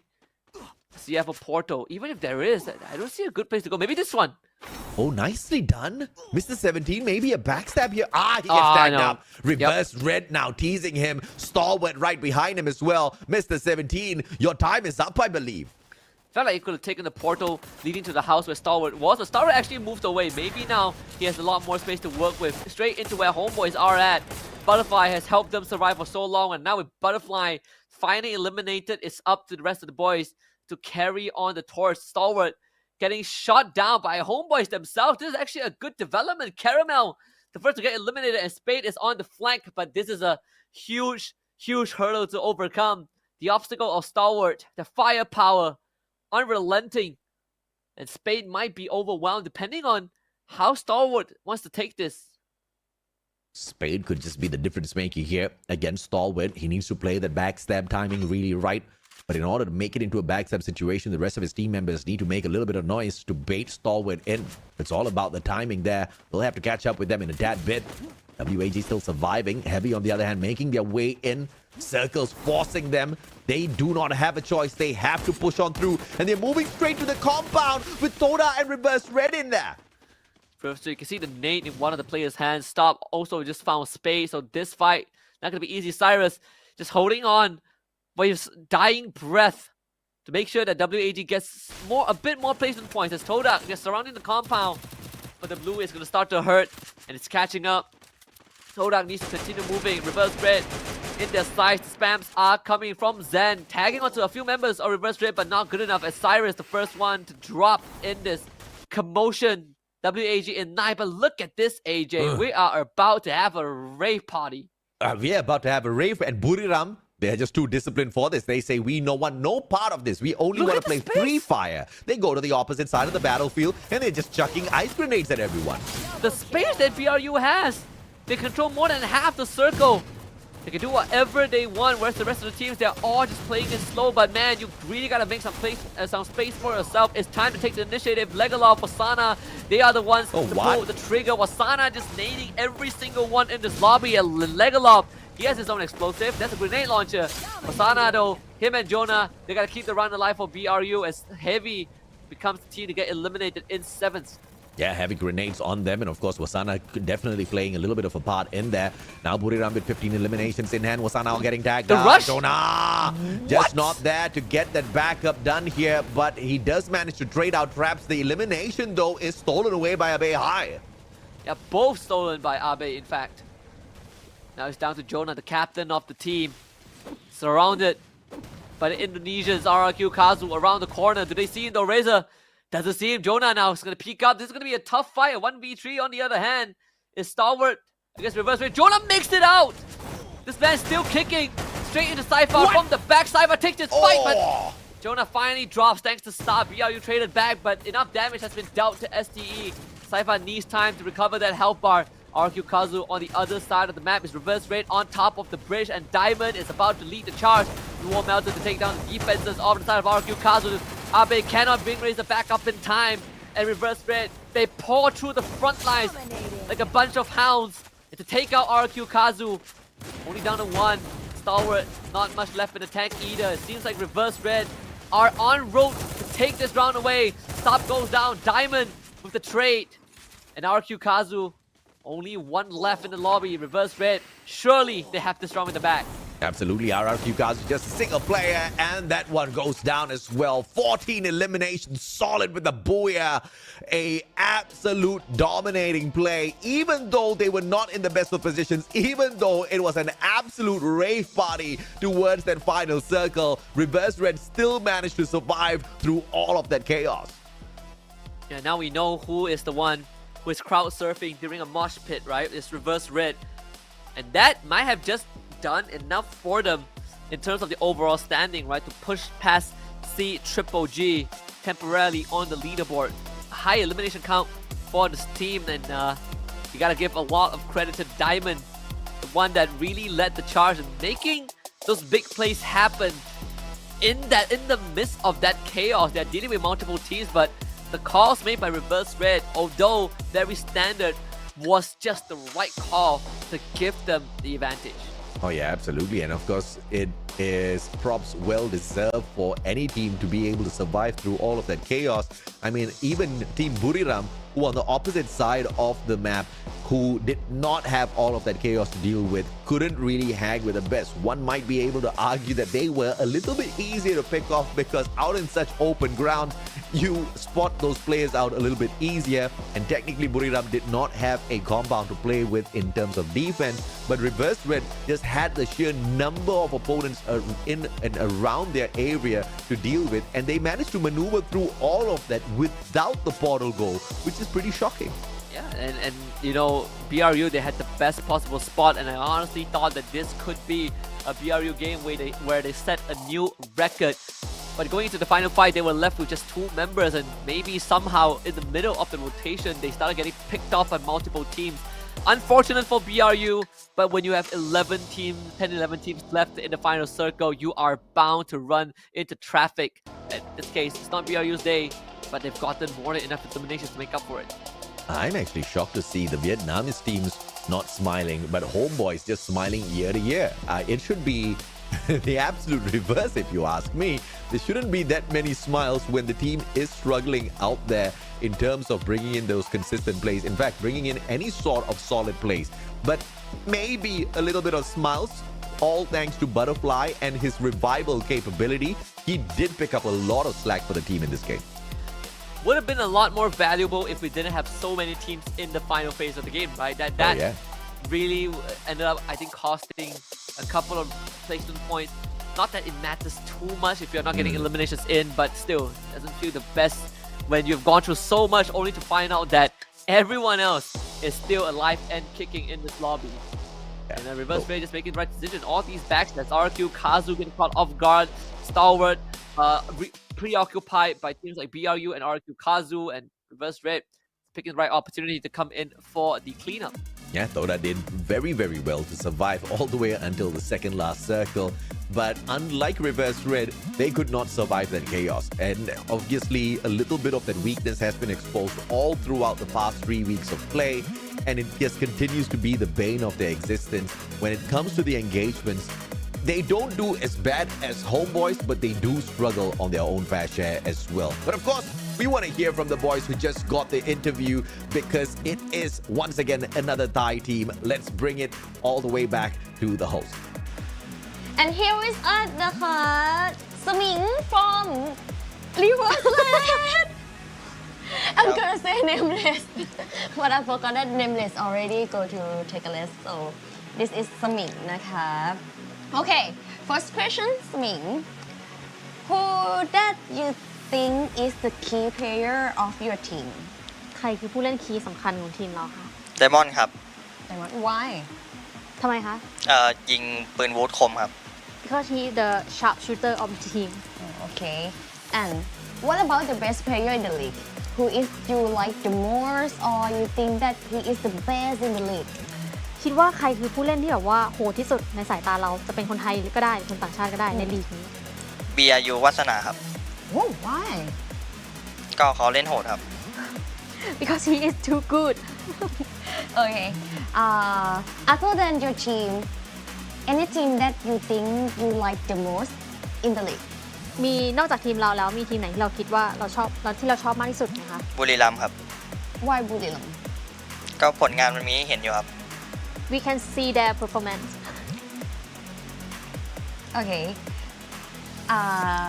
any dance you wanna show us มีท่าเต้นอะไรอยากโชว์ไหม ไม่มีครับ He doesn't have He doesn't have Just kidding Okay are you ready for the next game พร้อมไหมคะเกมหน้า พร้อมครับ Will you get the next booyah จะได้มูย่าอีกไหมคะเกมหน้า ไม่รู้ครับ I'm not sure Okay but I'm sure that you will do your best มั่นใจว่า Okay so now let's get back to the game back to you Shoutcaster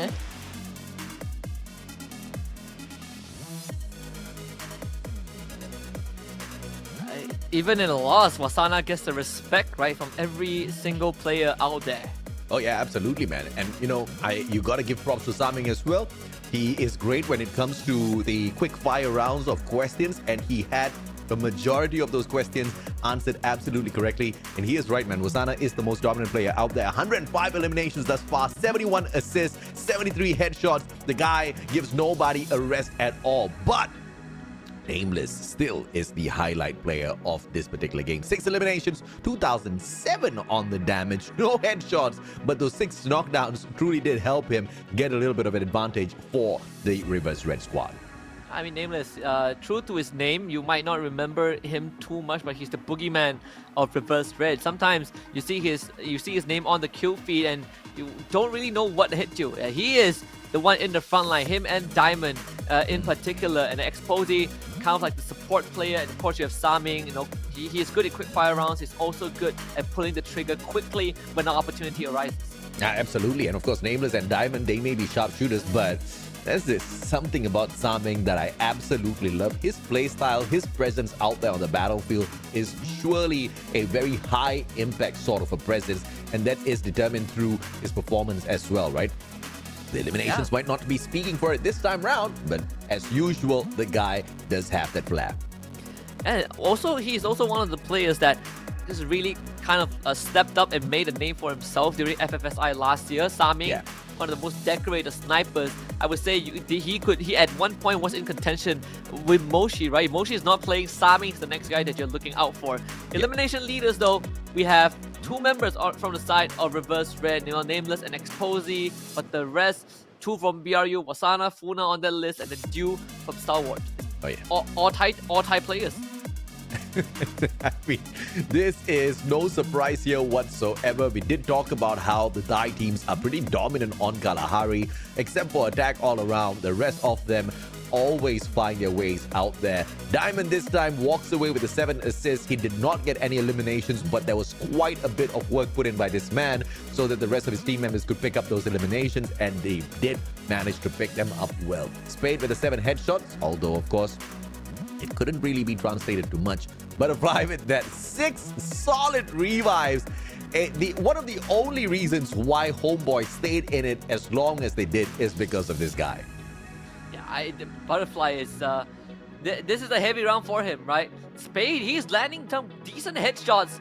But if only it could be converted into like a full team wipe, that would have been so much more valuable. So Homebois showing some signs of life, but not enough to pull through until the end. The Woodpecker being the weapon of choice this game. 15 eliminations, followed by 9 with the Trogon and 9 with the AWM. And you can kind of see how this makes sense, because so many teams are just playing a slow-paced game until the very end, where prior to that point, these long-range weapons become so much more valuable as the circle forces you in. Oh yeah, absolutely, man. And of course, the Woodpecker just making his way back in just shows us what sort of a game Kalahari usually is. Those long-range attacks, obviously managing to get the damage in, as well as those eliminations. Reverse Red, one of those teams who were torturing those teams from quite the distance before being forced in for those CQCs. 26 points, all thanks to the Booyah as well as the 14 eliminations. Buriram right behind them, almost but not close enough because they chose the emptier part of the map.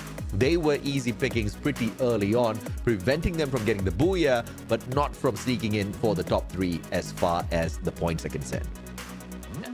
I mean, this is just, it's still 22 points for BRU, right? And they placed 7th.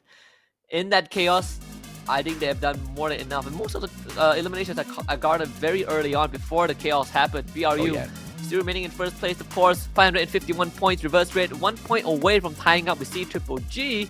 And then you look at Tag All Around, they are also 1 point away tying up with IDS.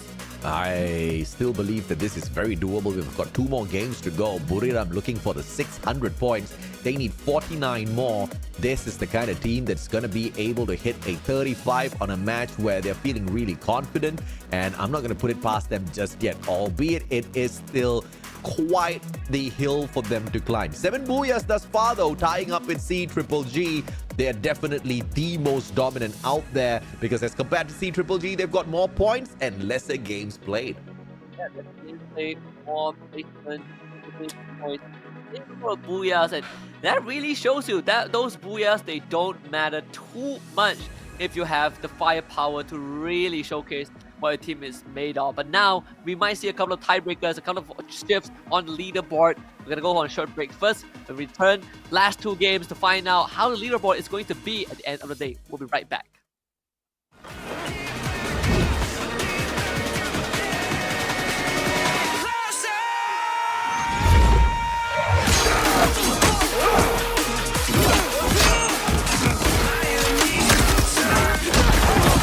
Supplier! How'd you like them apples?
How'd you like them apples?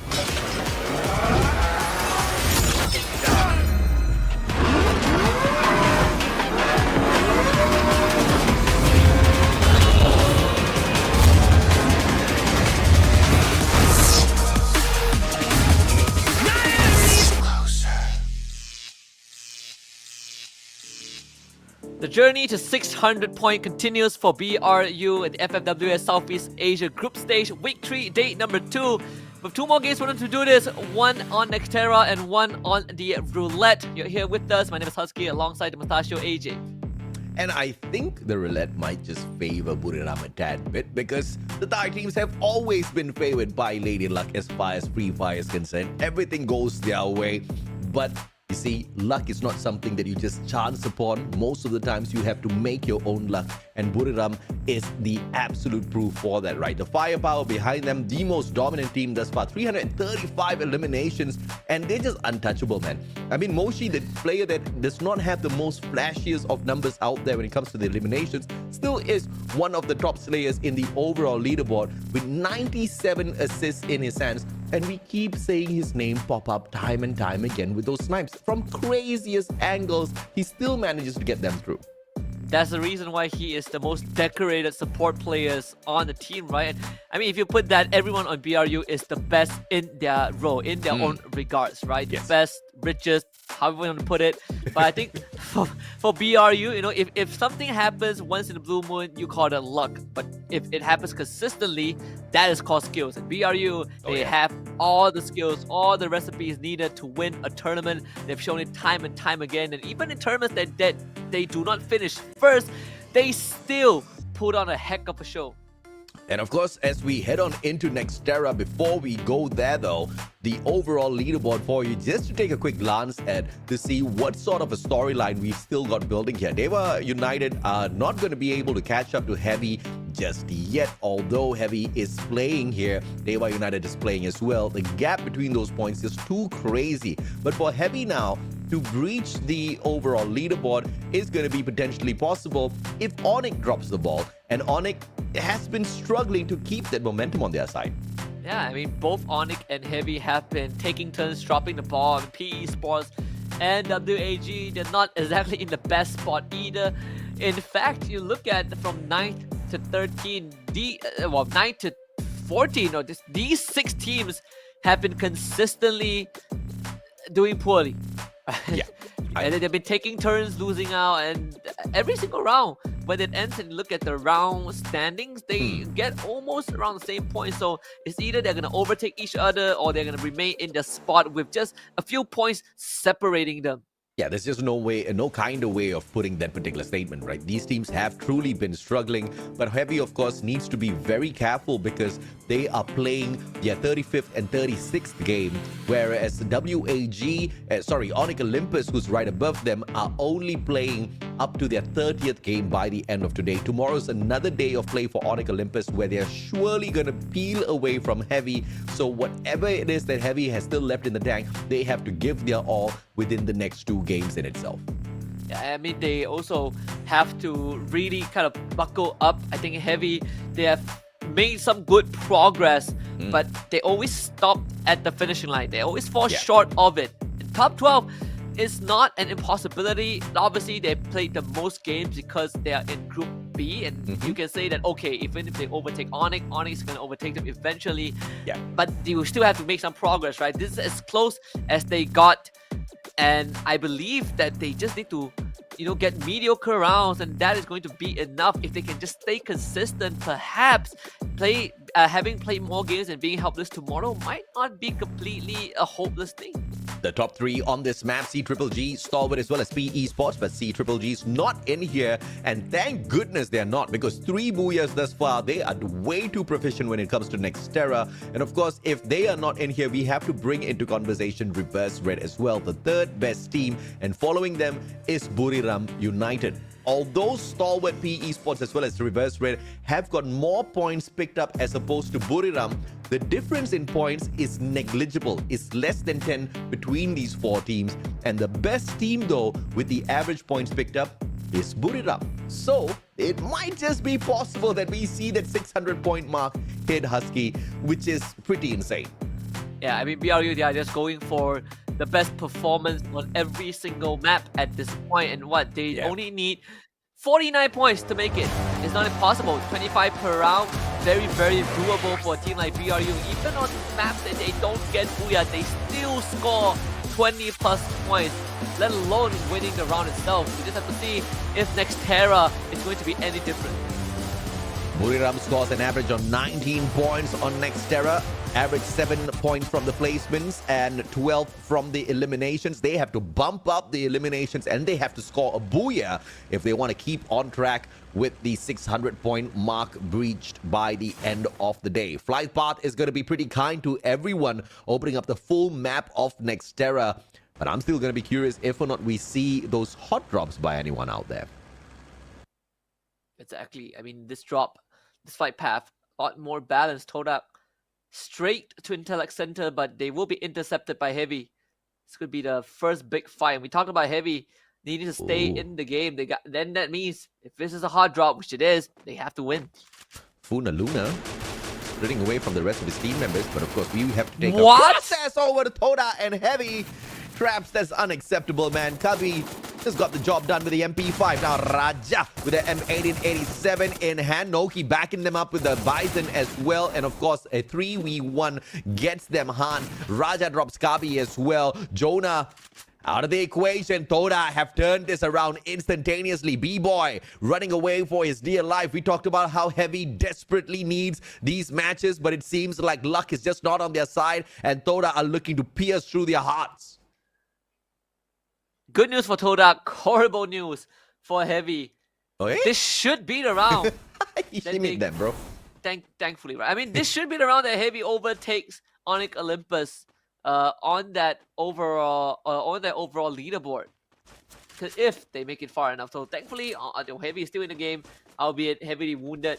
Todak, because of the previous round, they actually overtook Team Flash again on the overall leaderboard. So nothing much to brag about because Team Flash didn't play today, but still for Todak, at least they're off to a good 3-point start. I have to agree with you. And Toda are only 109 points away from the 12th spot, so they're gonna have to hustle quite a little bit.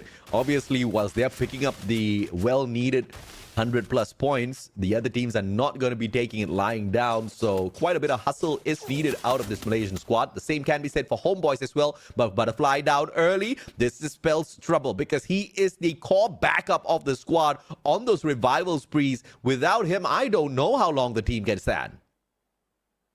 Yeah, I mean, look at Stalwart also on the other end. Oh, tagged by the Homer. Stop. Fire is out as well. I'll be hunted down. Fire is getting taken out. Oh boy, Homeboys. Mercy. Oh, that's it, man, for this team. But the question is, they managed to pick up Butterfly because that's their only hope at this point. Thank goodness, right? Oh, BRU just found Gardu. There's the TP. Gardu trying to fight. Funa. Can he get it? See that he can. Jack comes in. That's a first mostly. Barely scraping by. But waited. Roro shows up. Attack all around once more, spoiling the party. I mean, I wasn't a big fan of the split drop taken by Buriram earlier on. But they did manage to survive that. But the moment they got into a full team skirmish, still a little bit too spread out wide for my liking. They are forced to back away with 2 surviving players here. Oh, Onyx in the house as well to torture attack all around. So there's no pursuit here on Buriram. We should be able to see them a little bit later on. But Todak, though, has to deal with WAG. And out of nowhere, there is a shot from the back. Reverse Red gets involved. And Todak, I don't know if they're lucky or unlucky here for Reverse Red showing up. There's a portal go use. The Malaysians back away. WAG in a lot of trouble. Not even sure if they can. I mean, I'm not even sure if WAG can get out of this. Oh man, Krillin just behind the blue wall, almost shot down by the Woodpecker. As the Esports, they go for a revive, and the Ghost, his leg was sticking out, and Diamond takes advantage of that. And now Krillin forced to fight for his team's survival, but it's Reverse Red. Krillin, you gotta get through multiple members. Reverse Red, just not possible. It's traps to end his life. WAG still in the game. But it's not looking good. He's at it again, bro. He's at it again. Brings Spade back in, but no elimination on WAG just yet. They managed to bring in one player before getting fully wiped out.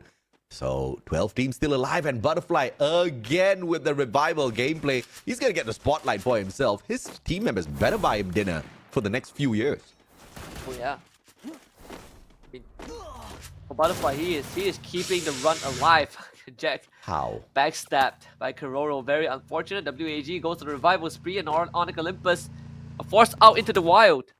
They have to play this slow now. Butterfly just literally revived the whole squad, but Spade goes down, Faiz goes down. Dude, these guys are making Butterfly work overtime. Butterfly went through so much of torture just to pick up those coins and bring his players back in. But as quickly as they were brought back in, they just got kicked right back out. Wang An took a fall, unfortunately, as WAG goes on a revival spree. Let's see, Noki stirring the hornet's nest. I believe that's reverse red on the other side. The revival is all coming in. Butterfly again bringing his team back. And WAG, I believe, also doing the exact same thing. Todak shows out the Caesar Fortress left behind by reverse red. The goal portal giving them an indicator of where reverse red went, as BRU on the other side finds LBT. Yeah, BRU with a fantastic recovery here. Puna and Moshi both revived, and they are back in business. Stacked in terms of coins. Moshi in his hands holding 1,800. If at all they do lose players within the first 3 circles, it really doesn't break a sweat at all on any of their foreheads. Great stuff. Blue doesn't hurt as much though. Don't cry, just passing by. Right now, the Headshot King, Funa, 5 headshots already. And Cyrus putting in some numbers. Finds Nero. Dolphin gets the revive also. WAG, what a good time to wake up. But Onyx Olympus not having the same fate, getting picked off again despite running out into a blue. WAG picked up massive number of points in the first game, breaking all records. And then in Purgatory, Alpine, Kalahari, in total, they got only a total of 20 points, which is pretty disappointing. I think they just gave all of whatever they had in that first game and then ran out of gas. Now, that could be the case. We've seen examples of that. Butterfly again. Double kill. Where is he getting all these coins? Man must have a rich dad or something. Probably. B-Boy breakdancing outside the circle. Probably not the best. He's taking advantage of the fact that it's just circle number 2. The Esports. Multiple revives. Onyx forcing the exact same as well. Spady! Oh, dude, Butterfly's got to work harder. Butterfly's like, dude. How many times? Wow, there he's done it again. That. I have a theory. They know they can't get booyahs. They know they can't get into that final circle. So they're like, at least one of us can get the spotlight. So Butterfly, you revive us many times. And I bet nobody else will have that many revives at all out there. They can say that again. Nobody's getting these many revives. I mean, one thing can be sure, they're definitely playing a different game right now. They are. Revivals, I guess. Save them a spot in the Hall of Fame. Beauty. Wasana just slam dunk onto Nero. Let the blue finish him off. He could have gone in for the execution, but it's like, nope.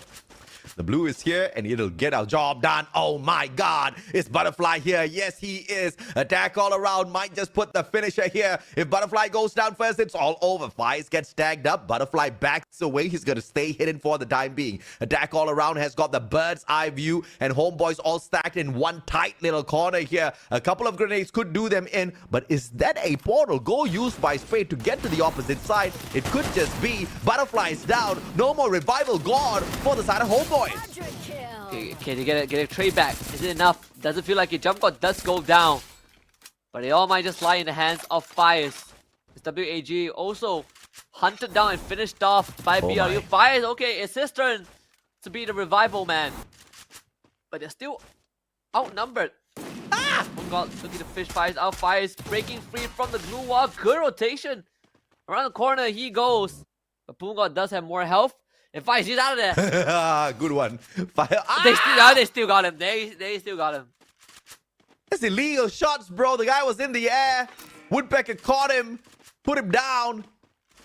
Faiz is out, but there's still 12 teams. He got the revival before getting taken down. What in the world, Homebois? That's admirable. Still hanging on. Mercy. That's admirable. Yeah, I think it brought them Mercy. And Mercy found jump card. Paying it forward, man. Paying it forward. But now it's Mercy's turn to get some revivals. Because I don't think Homebois have more than one member left. Their best bet is bringing back Butterfly. And here's like the revival god. Oh, Spade was the one that was purchased. Why are we not seeing these revives here on the elimination feed? But regardless, as long as he gets those revives, we're all good.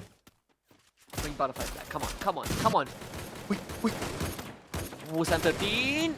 Couple of glue walls, just enough to buy distance. I mean, this circle coming down to close to where Intellect Center is, while Homebois finally meeting the end. Still in the hands of attack all around. That's 13 eliminations already.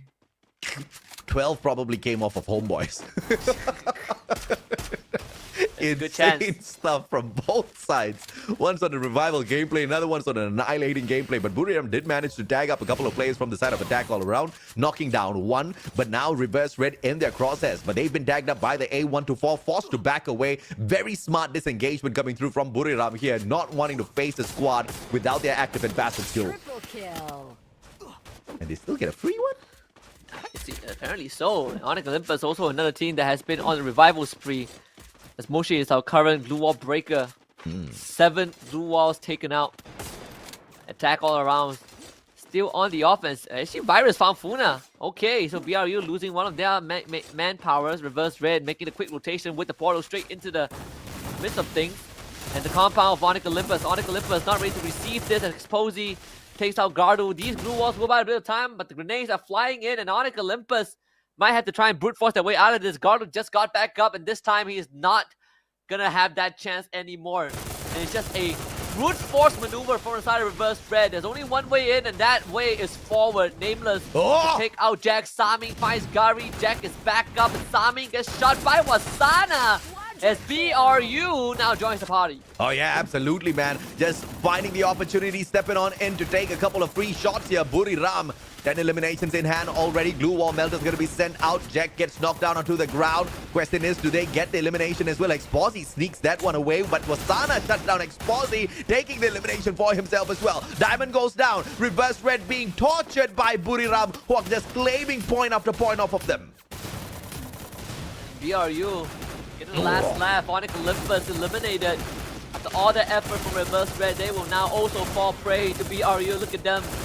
Blue walls being dismantled. BRU 14 eliminations already. They asked Saming who's the craziest team out there. Saming said Buriram. He sure as hell got that one right. Boys stood no chance, albeit they were attacked from the back as Reverse Red was a little bit busy there.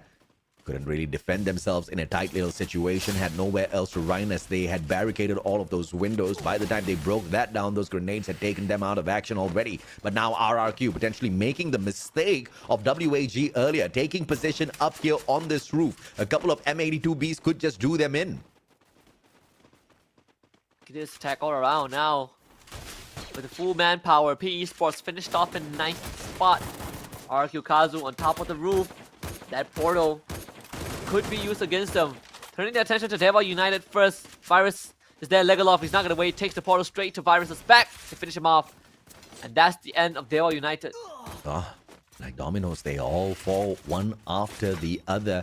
And there's nothing less that we would expect in such a chaotic circle. So many players still alive here at the 13th minute mark. 21 left from 7 squads. Todak now in great position on the second floor of this house. RRQ Kazu on the other hand on the roof, and neither one wants to move in for the action first. A124 does get the tag. That is all courtesy of Team Todak, who do not know exactly what they're doing. They pop the A124 with no position to take on that roof at all. So that is a little bit of a waste of the active skill.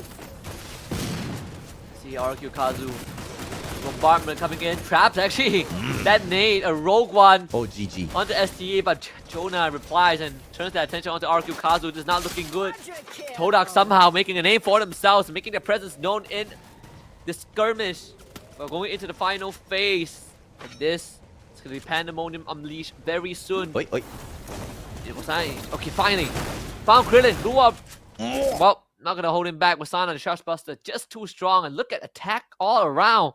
Best position right now. We were talking about how Buriram needed 25 points off of each game. They are looking for 25 points just through the eliminations alone. I believe that's their 18th elimination, and they're not done just yet. One portal goal right in front of them. Attack all around, looking for that booyah as well. A skirmish between Buriram as well as attack all around could be detrimental to Buriram's goal here. They have to back away, but unfortunately, they just do not know exactly who stands in front of them. They might just have to take their chances, but we'll wait to see exactly when they go in for that attack.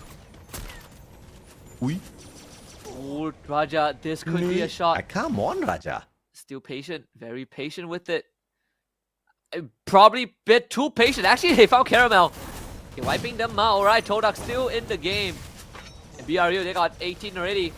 I guess they don't need a booyah at this point to hit that 25 per game. BRU making a headway as they pick up number 19. 20 coming through. Todak doing a number on the attack all around, but BRU, they are the key cleanup crew. They're going to come in. It's a buffet. Free pickings for the Thai Giants. Raja, I think he head sniped. Dom Moshi on top of the roof. This guy is taking out everyone from Todak. BRU setting their own record. 25 eliminations and a booyah to their name. 25 insane eliminations.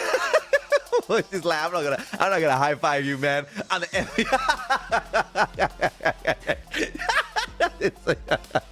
Oh goodness me, the two of these clowns. I mean, solid stuff out of Wasana. He just ran in to multiple squads, not worrying about his own safety at all. Why? Because of a man called Moshi sitting on a roof, backing him up, giving him that information, telling him where to go, where to circle around, where to pump in all of those charge buster shots, and Wasana was just cleaning house. We were looking for 25 points off of each game. They got more than 25 eliminations just in this match. 600 points. Isn't that impossible now, is it? No, absolutely not. BRU just ice cold with the performance. The second booyah of the day. And the craziest part was that how it happened. BRU, we talk about this team being very consistent, and in that final circle, they not only exceeded the 25 per round expectations, but they also broke another record, right? We had 2 records broken today. Most points garnered in one round. It was 36 initially. Held on by WAG, and right now it has become 37 thanks to BRU. I mean, what are we even watching? Free Fire in Southeast Asia, just a totally different beast altogether. Thanks to Buriram and squad. The Southeast Asians are not one to mess around with, but the king of all kings in Southeast Asia has to be Buriram. I mean, how could you not admire what they have done? At this point of time, they're clear at the top of the board against a team that is playing in the competition with them right now from Group B. That is Reverse Red. We are seeing them 70 points. 70 points above Reverse Red. That is absolutely ridiculous. And a goal of 600 points should have been impossible for the other teams. And we thought, okay, they whacked 21 points earlier. Maybe they're not going to make it. Maybe they might be punished. But dude, they just came off with the most bombastic matchup. And how do you counter this? It was just Buriram all over the elimination feed. They just didn't stop. And I think one point to finally bring up at this point, at this juncture, is that when BRU played in the SPS Challenge Finals, Funa was not in the equation, right? Yeah. It was the main 4 that showed up to the world stage. Get High, Jonah, Wasana, Moshi. They won the trophy, brought it back to Thailand after it being in Indonesia for a year. And within less than a week, by next weekend, they will be in Brazil. They will be in Brazil playing for the Mobile Masters, right, to represent Thailand. That is crazy. They've already booked their first trip, and the second trip is not that far away if they continue this performance. Absolutely, man. And I think they are going to be able to rip through all of the teams if they continue this sort of a gameplay. Like I said, they haven't really been trying, but now let's see if they can try to answer a few spicy questions off of the interview desk. Here is us นะคะ is Jonah from Riyadh United Esports ค่ะ Yay. Are you happy? Are you okay? Okay. Are you ready for to answer the question? พร้อมไหมคะที่จะตอบคำถาม พร้อมครับพร้อม Okay. What is the most challenging things to attend in this league? การที่มาเล่นลีกเนี่ยอะไรท้าทายสำหรับเรามากที่สุด ไม่มีครับก็ถือว่าฝึกสกิลเพลย์ไปเรื่อย Nothing but I earn some more skill play because I have a chance to practice. So, what is the skill or improvement that you think you will improve after attending in this league? หลังจากจบลีกนี้คิดว่าเราจะได้พัฒนาทักษะอะไรเพิ่มเติมไหมคะ ก็ฝึกตัวเองไปเรื่อยๆครับอย่าให้ฝีมือเราดรอปครับก็พัฒนาขึ้นเรื่อย I just keep training, don't let my skill play decrease. So, what is the highest goal for you as a pro player in Free Fire?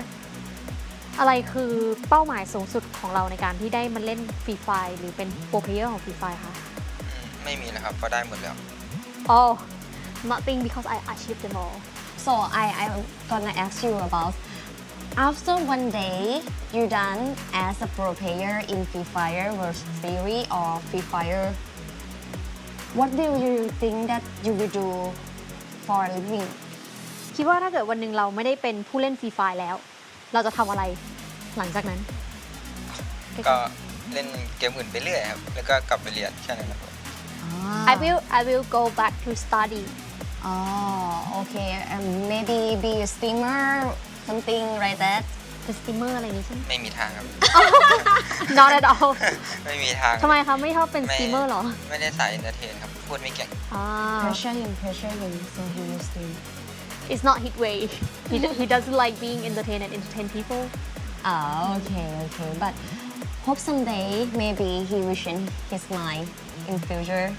ไม่แน่ขอให้เปลี่ยนใจในอนาคต Okay, because I'm sure that there are lots of fans, also Thai fans and other regions that want you to stream and want to talk to you. Okay, and now Riyadh United Esports, I think they are ready for the next game. So back to you, Shoutcaster.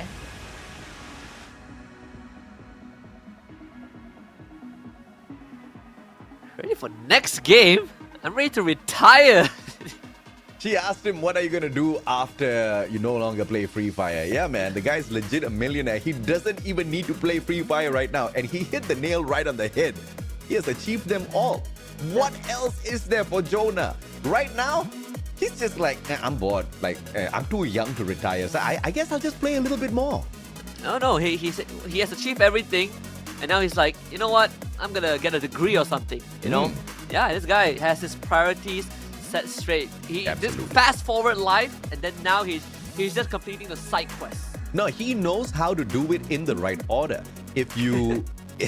I'm right sorry, order Paris. I'm sorry, become Paris. a millionaire first, and then you actually live the life. Oh boy. Dude, because you need those young, flexible ligaments within your fingers to dominate the way he does out there on the battlefield. And the older you get, the more slower you are going to get on mobile games. So in that particular aspect, he's doing it the right way. And now he's a legit millionaire already. On the way, like you said, he's already booked that flight to Brazil. Gonna book another flight to Brazil all over again. Probably gonna walk away with a couple of more millions by the end of this year. Free Fire has truly blessed this man, but that is not luck. He has earned each and every single thing that has come his way alongside the rest of his team members. One of the best captains out there, one of the most decorated Free Fire players, and I just love his style. Yeah, not many people can say that they've won 2 World Championship trophies and finished second in 2 other World Championships, right? Jonah, I mean, Get High was also there, but Jonah was there from the very beginning. This guy is an OG. Buriram Free Fire would not be what they are without Jonah. But of course, Wasana deserves the spotlight as well. This guy, 9 eliminations in this game, followed by Jonah, Dan, Moshi, and Attack all around also showing up huge in this game, just not able to cross the finishing line. Oh yeah, the only thing I disagree in that interview segment is I do not want Jonah to become a content creator. I want him to probably just invest in an esports team and help other Thai players to achieve the kind of ranks and achievements that he himself has achieved, because clearly he's got the track record, he knows what to do, he's got the demeanor as well as the discipline to get to where he is today, and he sure as hell can help a couple of other kids to get to that spot as well. All of the Thai players just clocking in those numbers, key players. Fly high, butterfly. Well, dude, I called this one out already. They're like, there's no way in hell we're going to make it into the top 12. There's no way in hell we're going to touch that booyah. So at least let us put our names on the table with the revives. Special category for Butterfly, for sure. 2 rounds in a row. He has the most teammates revived. It is a heavy responsibility. Last game it was 6. This game it was 6 as well. This point, might as well give him all the coins, right? He's going to purchase he's going to revive his team tenfold if it means getting some extra placement points. But this game, Woodpecker reigns supreme, followed by Trogon and Bison. The surprising thing is we have a couple of games that has been very slow from the start to mid, right? Yeah. Like what? By the 12-minute mark, 13-minute mark, we still have like 10, 11 teams. And these chaos have been slightly unpredictable. Oh, yeah. And still, you have a couple of teams that come out alive every single time. BRU is definitely one of them. Yeah, that's no luck there at all. That's no coincidence. That's just pure strength, brutality, as well as proficiency in a good game of Free Fire. And of course, the most experienced team out there with the most well-decorated and experienced captain leading the fray. I mean, they saw the record set by WAG and they just snickered. They said, WAG of all teams, yeah, we can definitely take one and do it a little bit better. 37 points, setting a brand new record here for the Free Fire World Series Southeast Asia. And I am just mind blown. They are now 12 points away from hitting their mark of getting those 600 points. Absolutely. Look at that. 588. The dream is real. And well, for Reverse Red and Stalwart, finally they have overtaken C-Triple-G after a long drawn battle. Not by much though. It's going to be a temporary ding attack all around. Also making it into top 5, which means that the holy Thai Pentagon has been completed. They are all sitting at the top. Absolutely. And of course, Reverse Red and Stalwart Esports will not be playing tomorrow. Buriram United, on the other hand, alongside C-Triple-G and Attack All Around, are going to be in action. So the final game left in here, Reverse Red, Stalwart, I expect to see you in that final circle. Yeah, they gotta be, right? If you want to keep the top 5, I mean, what am I saying? They will be in top 5 regardless. It's more of how much points can you get. Again, they are playing their own tournament. This is mini tournament, Thai Free Fire tournament happening in the top 5. We're gonna spin the roulette first though to see where we're gonna head to for that final map. Attack All Around is 124 points behind C-Triple-G. I really don't know what to say, man. This league is just something else. Random map though, let's see exactly where Lady Luck wants to throw us in, and it is gonna be the one and only Bermuda, where it all started. Perhaps a comeback for WAG now. Hopefully. We started off with Yonsol. I want to end with Yonsol. I want it to be like yesterday. I just want Vietnam to win all 6 maps. You are asking for quite a lot, my friend. Alternatively, import Yunsol to Thailand and get her to do all of the interviews. I will be a happy man. I mean, that lady is on another level. You know what? Don't worry. Your wish will be granted very soon because the finals is happening in Vietnam. Which means we can only mean one thing. All right. I'll leave it up to the audience who have no idea what I'm talking about to just wait for the grand finals. But you know, we both know what's going on. Top teams of this map though, Reverse Red, just what can I say? They are so far ahead. I mean, 4 points, unreal. Unreal indeed. But here's the biggest question. Buriram has been on a wrecking spree. Buriram has been on a trend-setting spree. Buriram has been looking to be the most dominant team on every single map to really prove a point before they head on into the finals, before they get to Brazil. So maybe we can expect some magic here now. Yeah, welcome to the Holy Church of BRU. If you're not baptized yet, you're about to be, because heading into this last game, at this point of time, Buriram currently holds the most booyahs, 8 booyahs, right? With the second team in place, the C-Triple-G, with 7 themselves. But even if they don't get a booyah, BRU are en route to be the first team to break 600, unless they get wiped out in 12th place, which honestly, highly unlikely. I don't see any team that can do it to them. Maybe 3 teams have to band together, and even that might be a challenge. This flight path, though, is going to tell us very good story. Mars Electric seems to be the final destination, a bit skewed towards the western side, and Buriram, they get easy access to peak. If 3 teams do go in for the early attack on Buriram, I'm afraid that Buriram might have 12 easy points at the very start of the game. It's just the kind of team, man. There's no stopping them. Attack all around, dropping all around Buriram at Bima Sakti Strip, so that might just be an early skirmish here for the Thai champions. But look at Homebois against Heavy again. Let's go! Let's go. This 1-for-1 Butterfly sees Jonah, forces him away. Whoa! Good headshot from Butterfly. Turns around this man. Just, well, tries to float in that fight, but doesn't have the help to back it up. Butterfly falls down. It's Mercy to the rescue.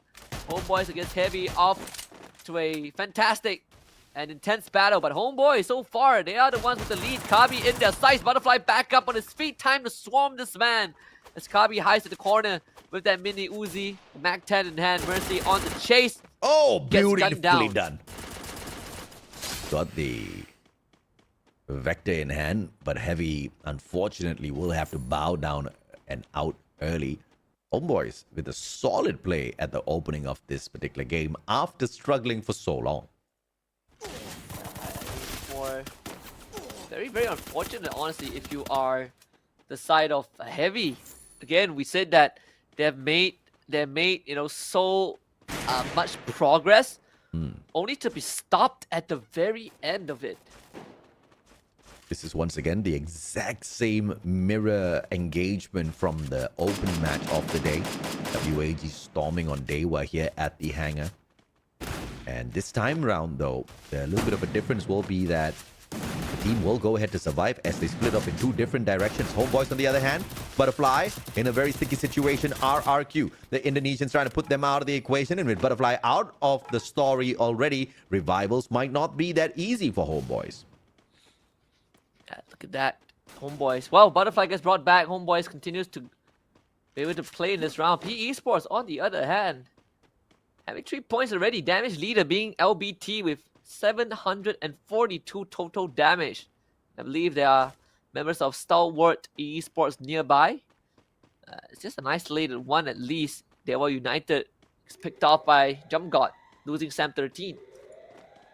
Bermuda, Reverse Red is the most dominant team here. 164 points.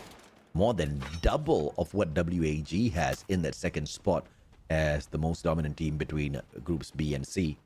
Buriram United, on the other hand, the 6th best team on the overall grand scheme of things, with an average of 12 points picked up on Bermuda every time they play. This needs to change, though, if they want to be the most dominant team out there. Well, gotta start with hunting down Beyond. Let's see if we can find him. Around the corner, Duke. Easy pickings. Oh, Dewa is out already. Wow. Very early skirmish against WAG put Dewa in a very terrible position.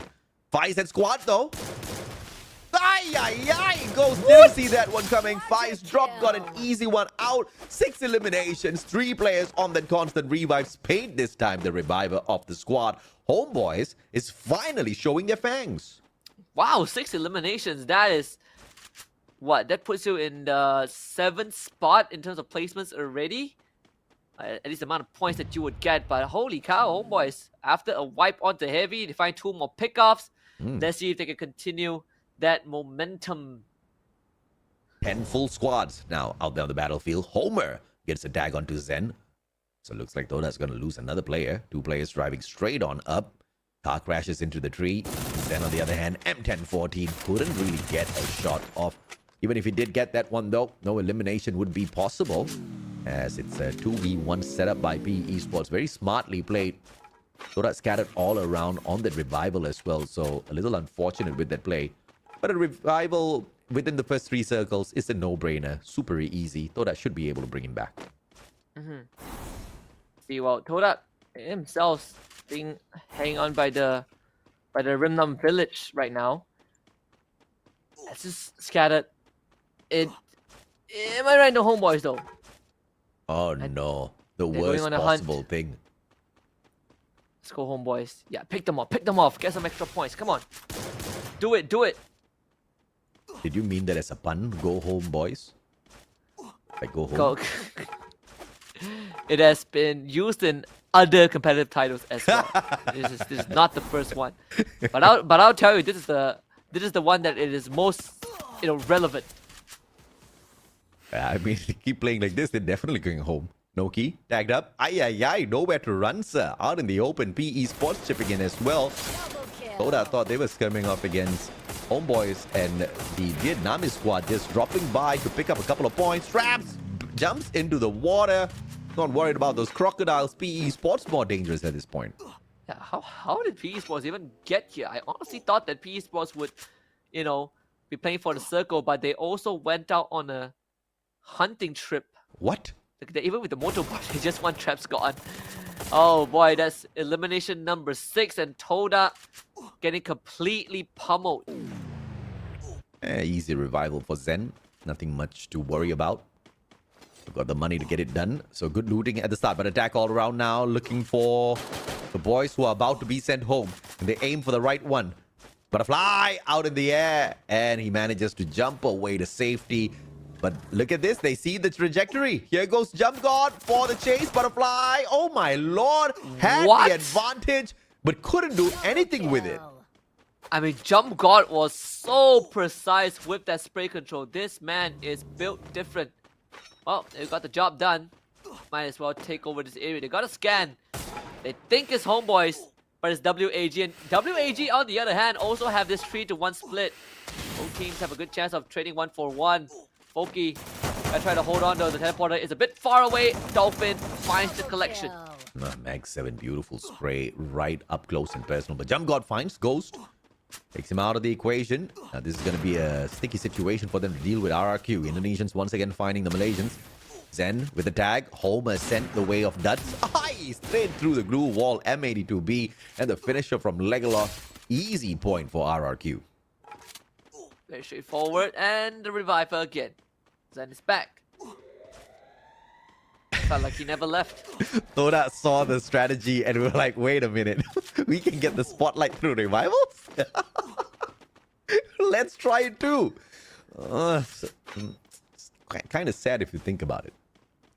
You know what? There should be something to de-incentivize all these mass revivals, right? If you get revived for what, the 3rd time in the round, there has to be a handicap. That is the handicap, bro. The fact that you keep getting eliminated. You don't need another handicap on top of that. Nah, I mean, sure, that is true. But at least they found someone. They did. Attack all around of all teams. RRQ is there as well on the opposite side. And Todak's like, okay, we're not messing around. We're gonna leave. And we're gonna leave all of this picking up to do for the side of RRQ, and attack all around can just deal with them. Indonesians galore here as they back away from both these teams, but no elimination onto attack all around. I believe one person did manage to get away. Yeah. Well, guess what, Homebois? The full squad is back. Fire is the top performer so far with 4 eliminations on his own. And I believe that's PE Esports. So why do you not take the shot? Fires. Actually, I think he got the tag. A bit late, but it's fine. Butterfly. With the now Charge Buster in hand, it's time to overwhelm the members of PE Esports. Narrow force out the vehicle. That's 2. for the side of Homebois. A solid play this time round from the Homeboy squad.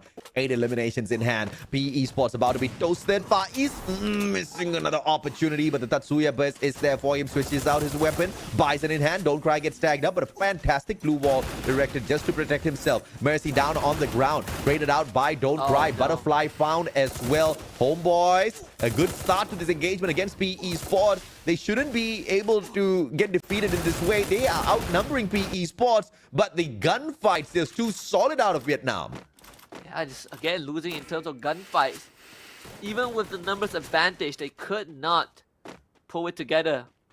And PE Esports, the first team to reach 10 eliminations, and with the money that they got for Homeboys, it is time to revive the entire squad once again. And Homeboys still in it. Get him, boy, get him, get him! Alright, Wasana, there's too many misses. Oh, he's just practicing his aim. It's like, Warning shots. I was just playing. AC80, ay. Homer says hello to Wasana. Funa is there. The flank on the right-hand side, but to no avail. Couldn't really make much of that. We'll see though, Todak. To the window is going to be PE Sports. I believe Noki is the first one to receive that hit. First narrow and Don't Cry outside the building. LBT. Top of the shack. Todak a bit lost in the sauce. They do see LBT, I believe, right there is not getting knocked down. Okay, Noki. He's just lost in terms of direction. Doesn't know where to go. Overwhelmed. Crunch. My goodness. By the members. Not just PE Sport, but Stalwart. From afar. Traps actually a good nade onto both Huang Ang and Nero, but no finisher. Unfortunate. No money this could have as been well. different. And that's it. Stop. What's the stop to that Todak run ends in 10. And the fact that Homeboys is still alive just means that they just might be able to take the spotlight of those revivals. Todak almost got it. Question Unfortunate. is, did Homeboys revive anyone? Yeah, they did. They're right back in it, as a matter of fact. Nero tagged up. Stalwart just dropping straight into the trap set up by PE. But no finish it. Don't Cry. Did manage to get a tag. Backs away. Wang An down already. Caramel. Bison in hand. Out for the search. Stop moves ahead. Leads the charge against PE Sports. Cypher fighting. Don't Cry. Eliminates him. LBT right in front of Caramel. Finding a little bit of a difficulty against the glue wall. But Caramel just sneaks on in. And that just makes the job way too easy for them. Put it up against RRQ, though. Will the Indonesian survive? Duo is getting all these crazy shots. BRU, oh boy. It seems like the 600 dream might not be possible. Wasana, can he keep it intact? It's him and Moshi right now. RRQ looking to end it right here, right now for them. Wasana, around the corner. That's Razor, number 1 to go down. Duobo, hope restored. For the side of BRU, Moshi with the blue wall melter as Homeboys finally perishes under the weight of this round. But Moshi is about to get pressure, attack all around, waiting for the opportunity to pounce. Wasana comes in, back him up through the portal, and Moshi, he's about to receive the Legalov gets dropped. This duo of BRU, lethal as always, keeping the run alive for the team. Moshi usually with a double snipe on the setup, this time forced to pick up the Bison off of the body of one of his opponents. Wasana grenade. Hooks it up. In the meantime, RRQ dealing with Reverse Red. Reverse Red have the advantage with the high ground, and they use a good portal go to quickly reposition themselves. And the skirmish between RRQ as well as Buriram goes ahead to continue. RRQ, it seems like they are going to start backing off because this is attracting a lot of attention. WAG, attack all around. Stalwart. Reverse Red. Excuse me, for a certain extent. Now, Buriram doesn't have any revives for now, so this is going to make it a bit tough, but Legalov. Oh, Legalov calls in the squad to try and get rid of Don't Cry. At least to get rid of the members of, I believe, was that PE? Yep. Not. Don't Cry is out though. Taken out by BRU in fact. And, wow, Legalov ends up meeting his end. Unfortunate for Legoloth. My question is, did you happen to see how many eliminations Buriram had? But we'll have to wait for that answer. WAG, 6 eliminations already, and RRQ getting caught in their crosshairs. And Krillin goes straight up for the elimination. A very high. One blue wall between him and the Ghost Charge Buster will not be able to knock this down just yet. The guy runs on out of there, uses the portal goal to quickly reposition himself. And Buriram dropping by to say hello to both of these teams. And Buriram really likes to take these fights. In fact, look at that. It's going to be Abe. Oh, he's going to win this for Sana, of course. It's a question that does not need to be asked. RRQ are out. BRU, only 4 eliminations. No around 4 of attack all around. How did that happen? 5 more teams left. They just need to play for placements at this point of time. Buriram only needing 12 points, and they're not looking to go crazy just yet. No vending machines in or around this area for them to bring back their lost members. Reverse red, Gardu with the flank on the right-hand side. Just pause for a second so that the rest of his team members can catch up with him. Kiba and Jack holding the back lines.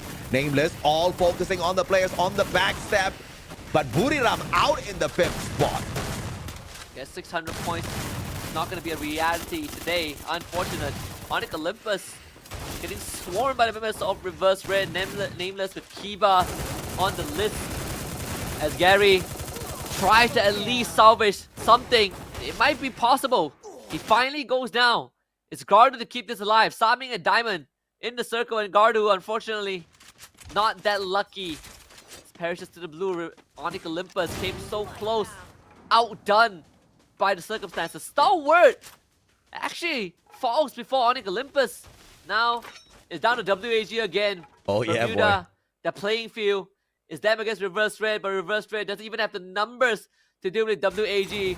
We started with them on Bermuda, and it seems like we're gonna end with them on Bermuda. WAG to bring it back home on a high note for Vietnam. Oh yeah, 13 eliminations. They hit the booyah. They take out the Thai squads. And the smiles on the faces of the boys, absolutely priceless. You want to know what else is priceless, Husky? You soon? Huh? $1 million question? $1 million indeed. I know, I remember WAG said that they wanted 3 booyahs. Well, they didn't get 3, they only got 2. Which wasn't good enough. They solidified themselves as one of the top contenders on Bermuda, right? What a way to kick off the day. Explosive, setting a new record. CGG gave us 35 points yesterday. They set a 36-point record, which was eventually broken by BRU with 37 on the exact same evening. But at least they came back and closed it out on the map that they performed the best at in this final round. Absolutely, and of course they were not going up against chump squads. We have got the 2-time world champs in here alongside some powerhouses out of Thailand. You've got teams like Reverse Red as well as Stalwart Esports circling on and around out there. Attack all around is in there as well. You've got RRQ Kazu doing a number on everyone, and yet WAG still managed to stand their ground and walk away with a solid booyah. 6 booyahs now for this Vietnamese squad. And also putting them in a slightly better position on the overall standings, considering the fact that they still have games to play tomorrow, which means they have a very, very good chance of shooting up further on the leaderboard. Right now, they're not only contesting against RQ Kazu, because RQ Kazu is done for the week. They're looking at Evil's Divine, they're looking at Indo Stars, and if everything permits, maybe Attack All Around will also be on that list. And, you know, they're not too far away from RRQ Kazu at all. I believe under 5 points. We'll have to look at the overall leaderboard in a little bit to see exactly how far away they are. Because like you said, RRQ is not going to be playing tomorrow. So this is a freebie for WAG. But we know how Evil's Divine was heated up yesterday. Indostars super heated up. Both these Indonesian teams will not be looking to drop the ball, and they're not going to give their spots away to a Vietnamese squad. They'll look to dominate WAG. So tomorrow's fight for sure is going to be absolutely heated between the two nations. Hey, look at the teams that will be playing tomorrow. CGG Attack All Around, no BRU, IDS, EVOS, and then WAG, and then Expand, the closest team that can contest WAG, right? After that, it's Onyx Olympus, and Onyx Olympus, they are, I believe, like what, almost 30 points away, so that is going to take a while, but everyone else on that list, not even close to contention. WAG have squeezed themselves into a fairly comfortable spot on the top 12. I mean, this is just a fantastic performance from the Vietnamese squad. I mean, they start the day off with a huge bomber of a match. Like you said, setting the record, and then they dropped the ball, right? 4 games back to back, they just couldn't get the job done. At least in Purgatory, it was decent with the 12 points, and after that 4 points, a little unacceptable. But I guess they just kind of ran out of gas. But the luck of it all was Lady Luck looked at them and said, hey boys, how about we go to Bermuda again? And they were absolutely ecstatic. They went in there, and it looks like this is for sure their best map. They've got 3 Booyahs in here right now, and they're the best when you compare them against the other teams in B and C. Couldn't agree more. I mean, they might not have an explosive, 30 bomb round in the final round, but getting that win is more than enough, right? It's a good morale booster. It's a way to really solidify their status on Bermuda, and it is also a way, I think, for WAG. We talked about this. They put themselves in a more comfortable spot in that top 12 list. But at the same time, now when you go into Bermuda, WAG has to be in the conversation. Well, Husky, this is the segment that you have been waiting for all day long ever since the first game. We gotta take the camera, throw it back to Yun Sol, and hear exactly what she's got to ask the boys who just won. Hi everyone, welcome back to our Vietnamese Booyah interview after the match. Right next to me is WAG Dolphin. Can you say hello to the audience please? Thì xin chào Dolphin. Hôm nay Dolphin thì đang lại cầm áo cho mình mất tiêu rồi, thì không biết là bạn có thể gửi lại cho các bạn khán giả được không ạ? Mình xin chào tất cả fan hâm mộ của WG và tất cả mọi người đang xem trên sóng Nguyên hội Sinh tồn. Hi everyone, thank you for following WAG and as well all of the followers and viewers on the TikTok of Free Fire Esports as well. Then, congratulations on your very second Booyah of the match today. Then, how are you feeling right now? Is it intense? Thì mình sẽ chúc mừng Dolphin đã giành lấy được chiếc Booyah thứ 2, cũng như là lời hứa của Clean ở đấu ban đầu là mọi người sẽ lấy được 2 chiếc Booyah trong ngày hôm nay. Thì không biết là sau trận đấu rất là căng thẳng như hôm nay thì Dolphin đã cảm thấy như thế nào hả? Mình cảm thấy khá là bình thường, thì tụi mình cũng quen dần với nhịp meta này nên mình bắn cũng khá là dễ. So he felt used to the meta already, so he feel like the game is getting easier for him. Then what is your thought about the current meta right now, especially for Suzy? Thì không biết là cảm nghĩ của Dolphin hiện tại đang cảm thấy như thế nào về cái meta mà mọi người đang sử dụng rất là nhiều là Suzy, một chiếc máy đập tiền cơ động ở trong game hiện tại. Thì mình thấy meta này thì tụi mình bắt nhịp khá là chậm, do meta này tụi mình ít được tập luyện nhiều nên mình bắt nhịp nó không quen nhanh như các đội Thái Lan và Indo được, nên tụi mình khá là khó khăn theo cái nhịp meta. So the meta right now, especially for Suzy, he feel like it's pretty hard for him and his teammate follow up, catching up, just such as like Thailand or Indonesia team. It's pretty hard for him to catch up. So that's why they're pretty slow in the current meta right now. Vậy thì thông qua những cái ván đấu mà mình đã chơi thì bạn cảm thấy là mình đã dần quen với meta và bắt đầu có những cái lối chơi với cái meta này chưa ạ? Thì mình cũng có dần còn cái lối meta chơi cho cụ thể hơn và xác định được mục tiêu mình cần tiến tới. So currently for this meta, if he adopt to it or not, a little bit actually, but they have find the right way to play as well, and then they are trying to planning more and more tactics in the future as well. Then, so the final match today has ended. How do you have any thoughts for your rivalry? Thì trận đấu hôm nay cũng đã kết thúc rồi, thì không biết là Dolphin có cái cảm nghĩ nào mà về những cái đối tượng mà mình hay gặp ngày hôm nay không, kiểu như là ai là quá nặng sức với mình không? Theo mình thì có Baru nó khá là nặng ký, cũng như kiểu Baru nó bắn khá là hay nên tụi mình cũng khá là ráng Baru. So just like normal, they feel like Riyadh United Esports is one of the heaviest opponent they have met in all of the matches. So they having high hopes for you guys, and they're hoping to meet you guys as well in the future. Then thank you so much for the interview today with me and all of the viewers, and again congratulations on your Booyah as well. This is also our second game, and we will see WAG again in the next game tomorrow. Then this is the end of our interview. See you guys and good night.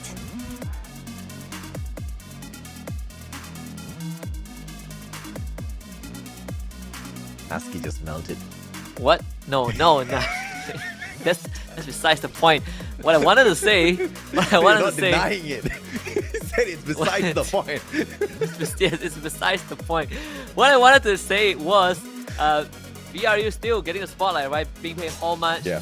it's hard to stay on the top for years on end, but it's good to yeah. know that WAG, they are adapting to the state of the game. They are feeling more confident, you know, to bring back those wins, even though first place is too far out of reach. But WAG, you know, we have always planted this narrative of Vietnam's pride being on the line in recent tournaments. This could be a very good chance to restore that faith.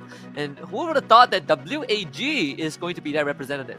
Amen, brother. And not even Team Flash, right? I mean, I said fall from grace for a couple of teams from Malaysia, but Team Flash, as opposed to the rest of the teams out of Vietnam, they truly have fallen from where they used to be in the past. WAG, on the other hand, has just been on a consistent uprising in terms of performance up there.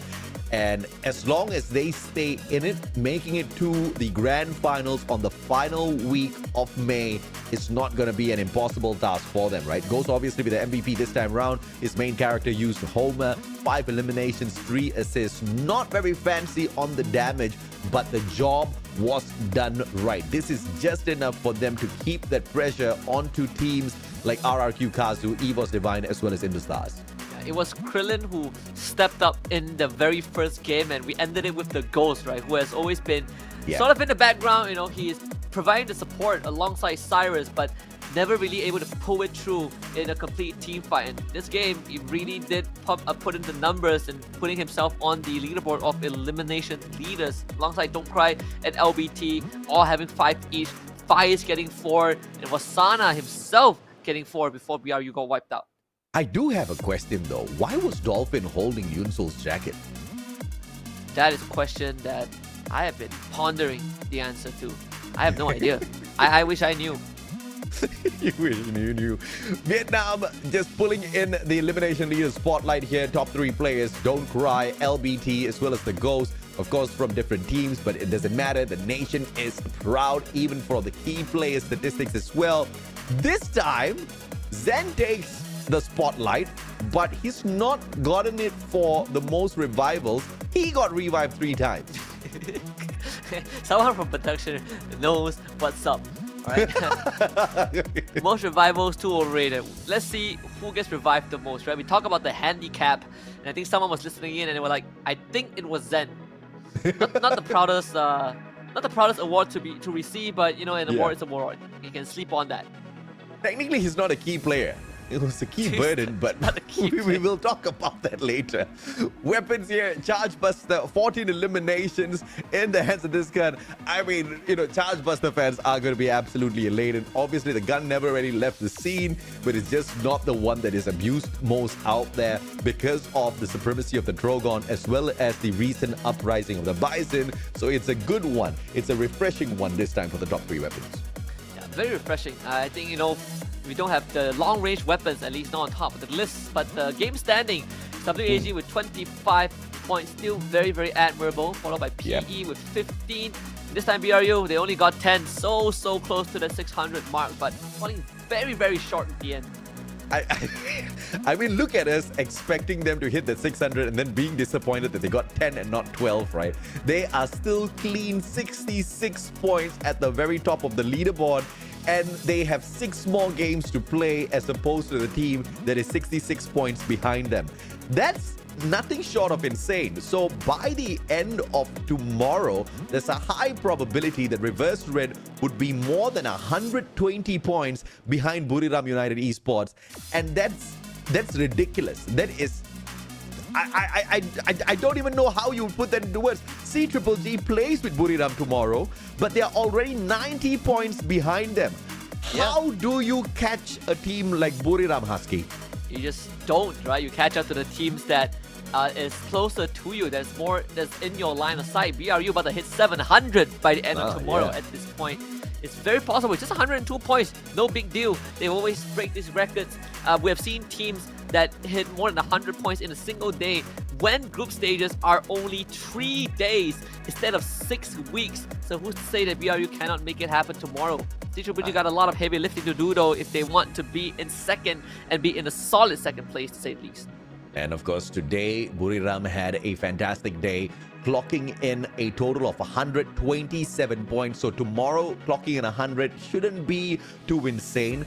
a total of 80 eliminations they walked away with today, and that's just crazy, man. Funa currently leading the MVP count with 3 MVPs for himself, a total of 102 eliminations. But Wasana, the deadly one, in the 4th place, he's just waiting for a moment of his own. And remember yesterday when we saw the leaderboard, Funa had 2, but he wasn't playing, right? And today he got another one, and tomorrow there's still 6 more games for BRU. Funa on track to not only be the most valuable player overall, but also the most valuable player, I think, in terms of being one of the fresher faces in BRU, and that is crazy considering that he only started showing up towards the end of week number 2.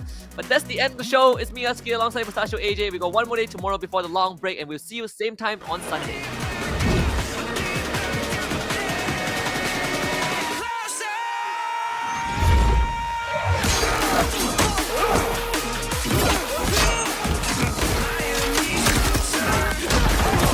Supplier! How'd you like them apples?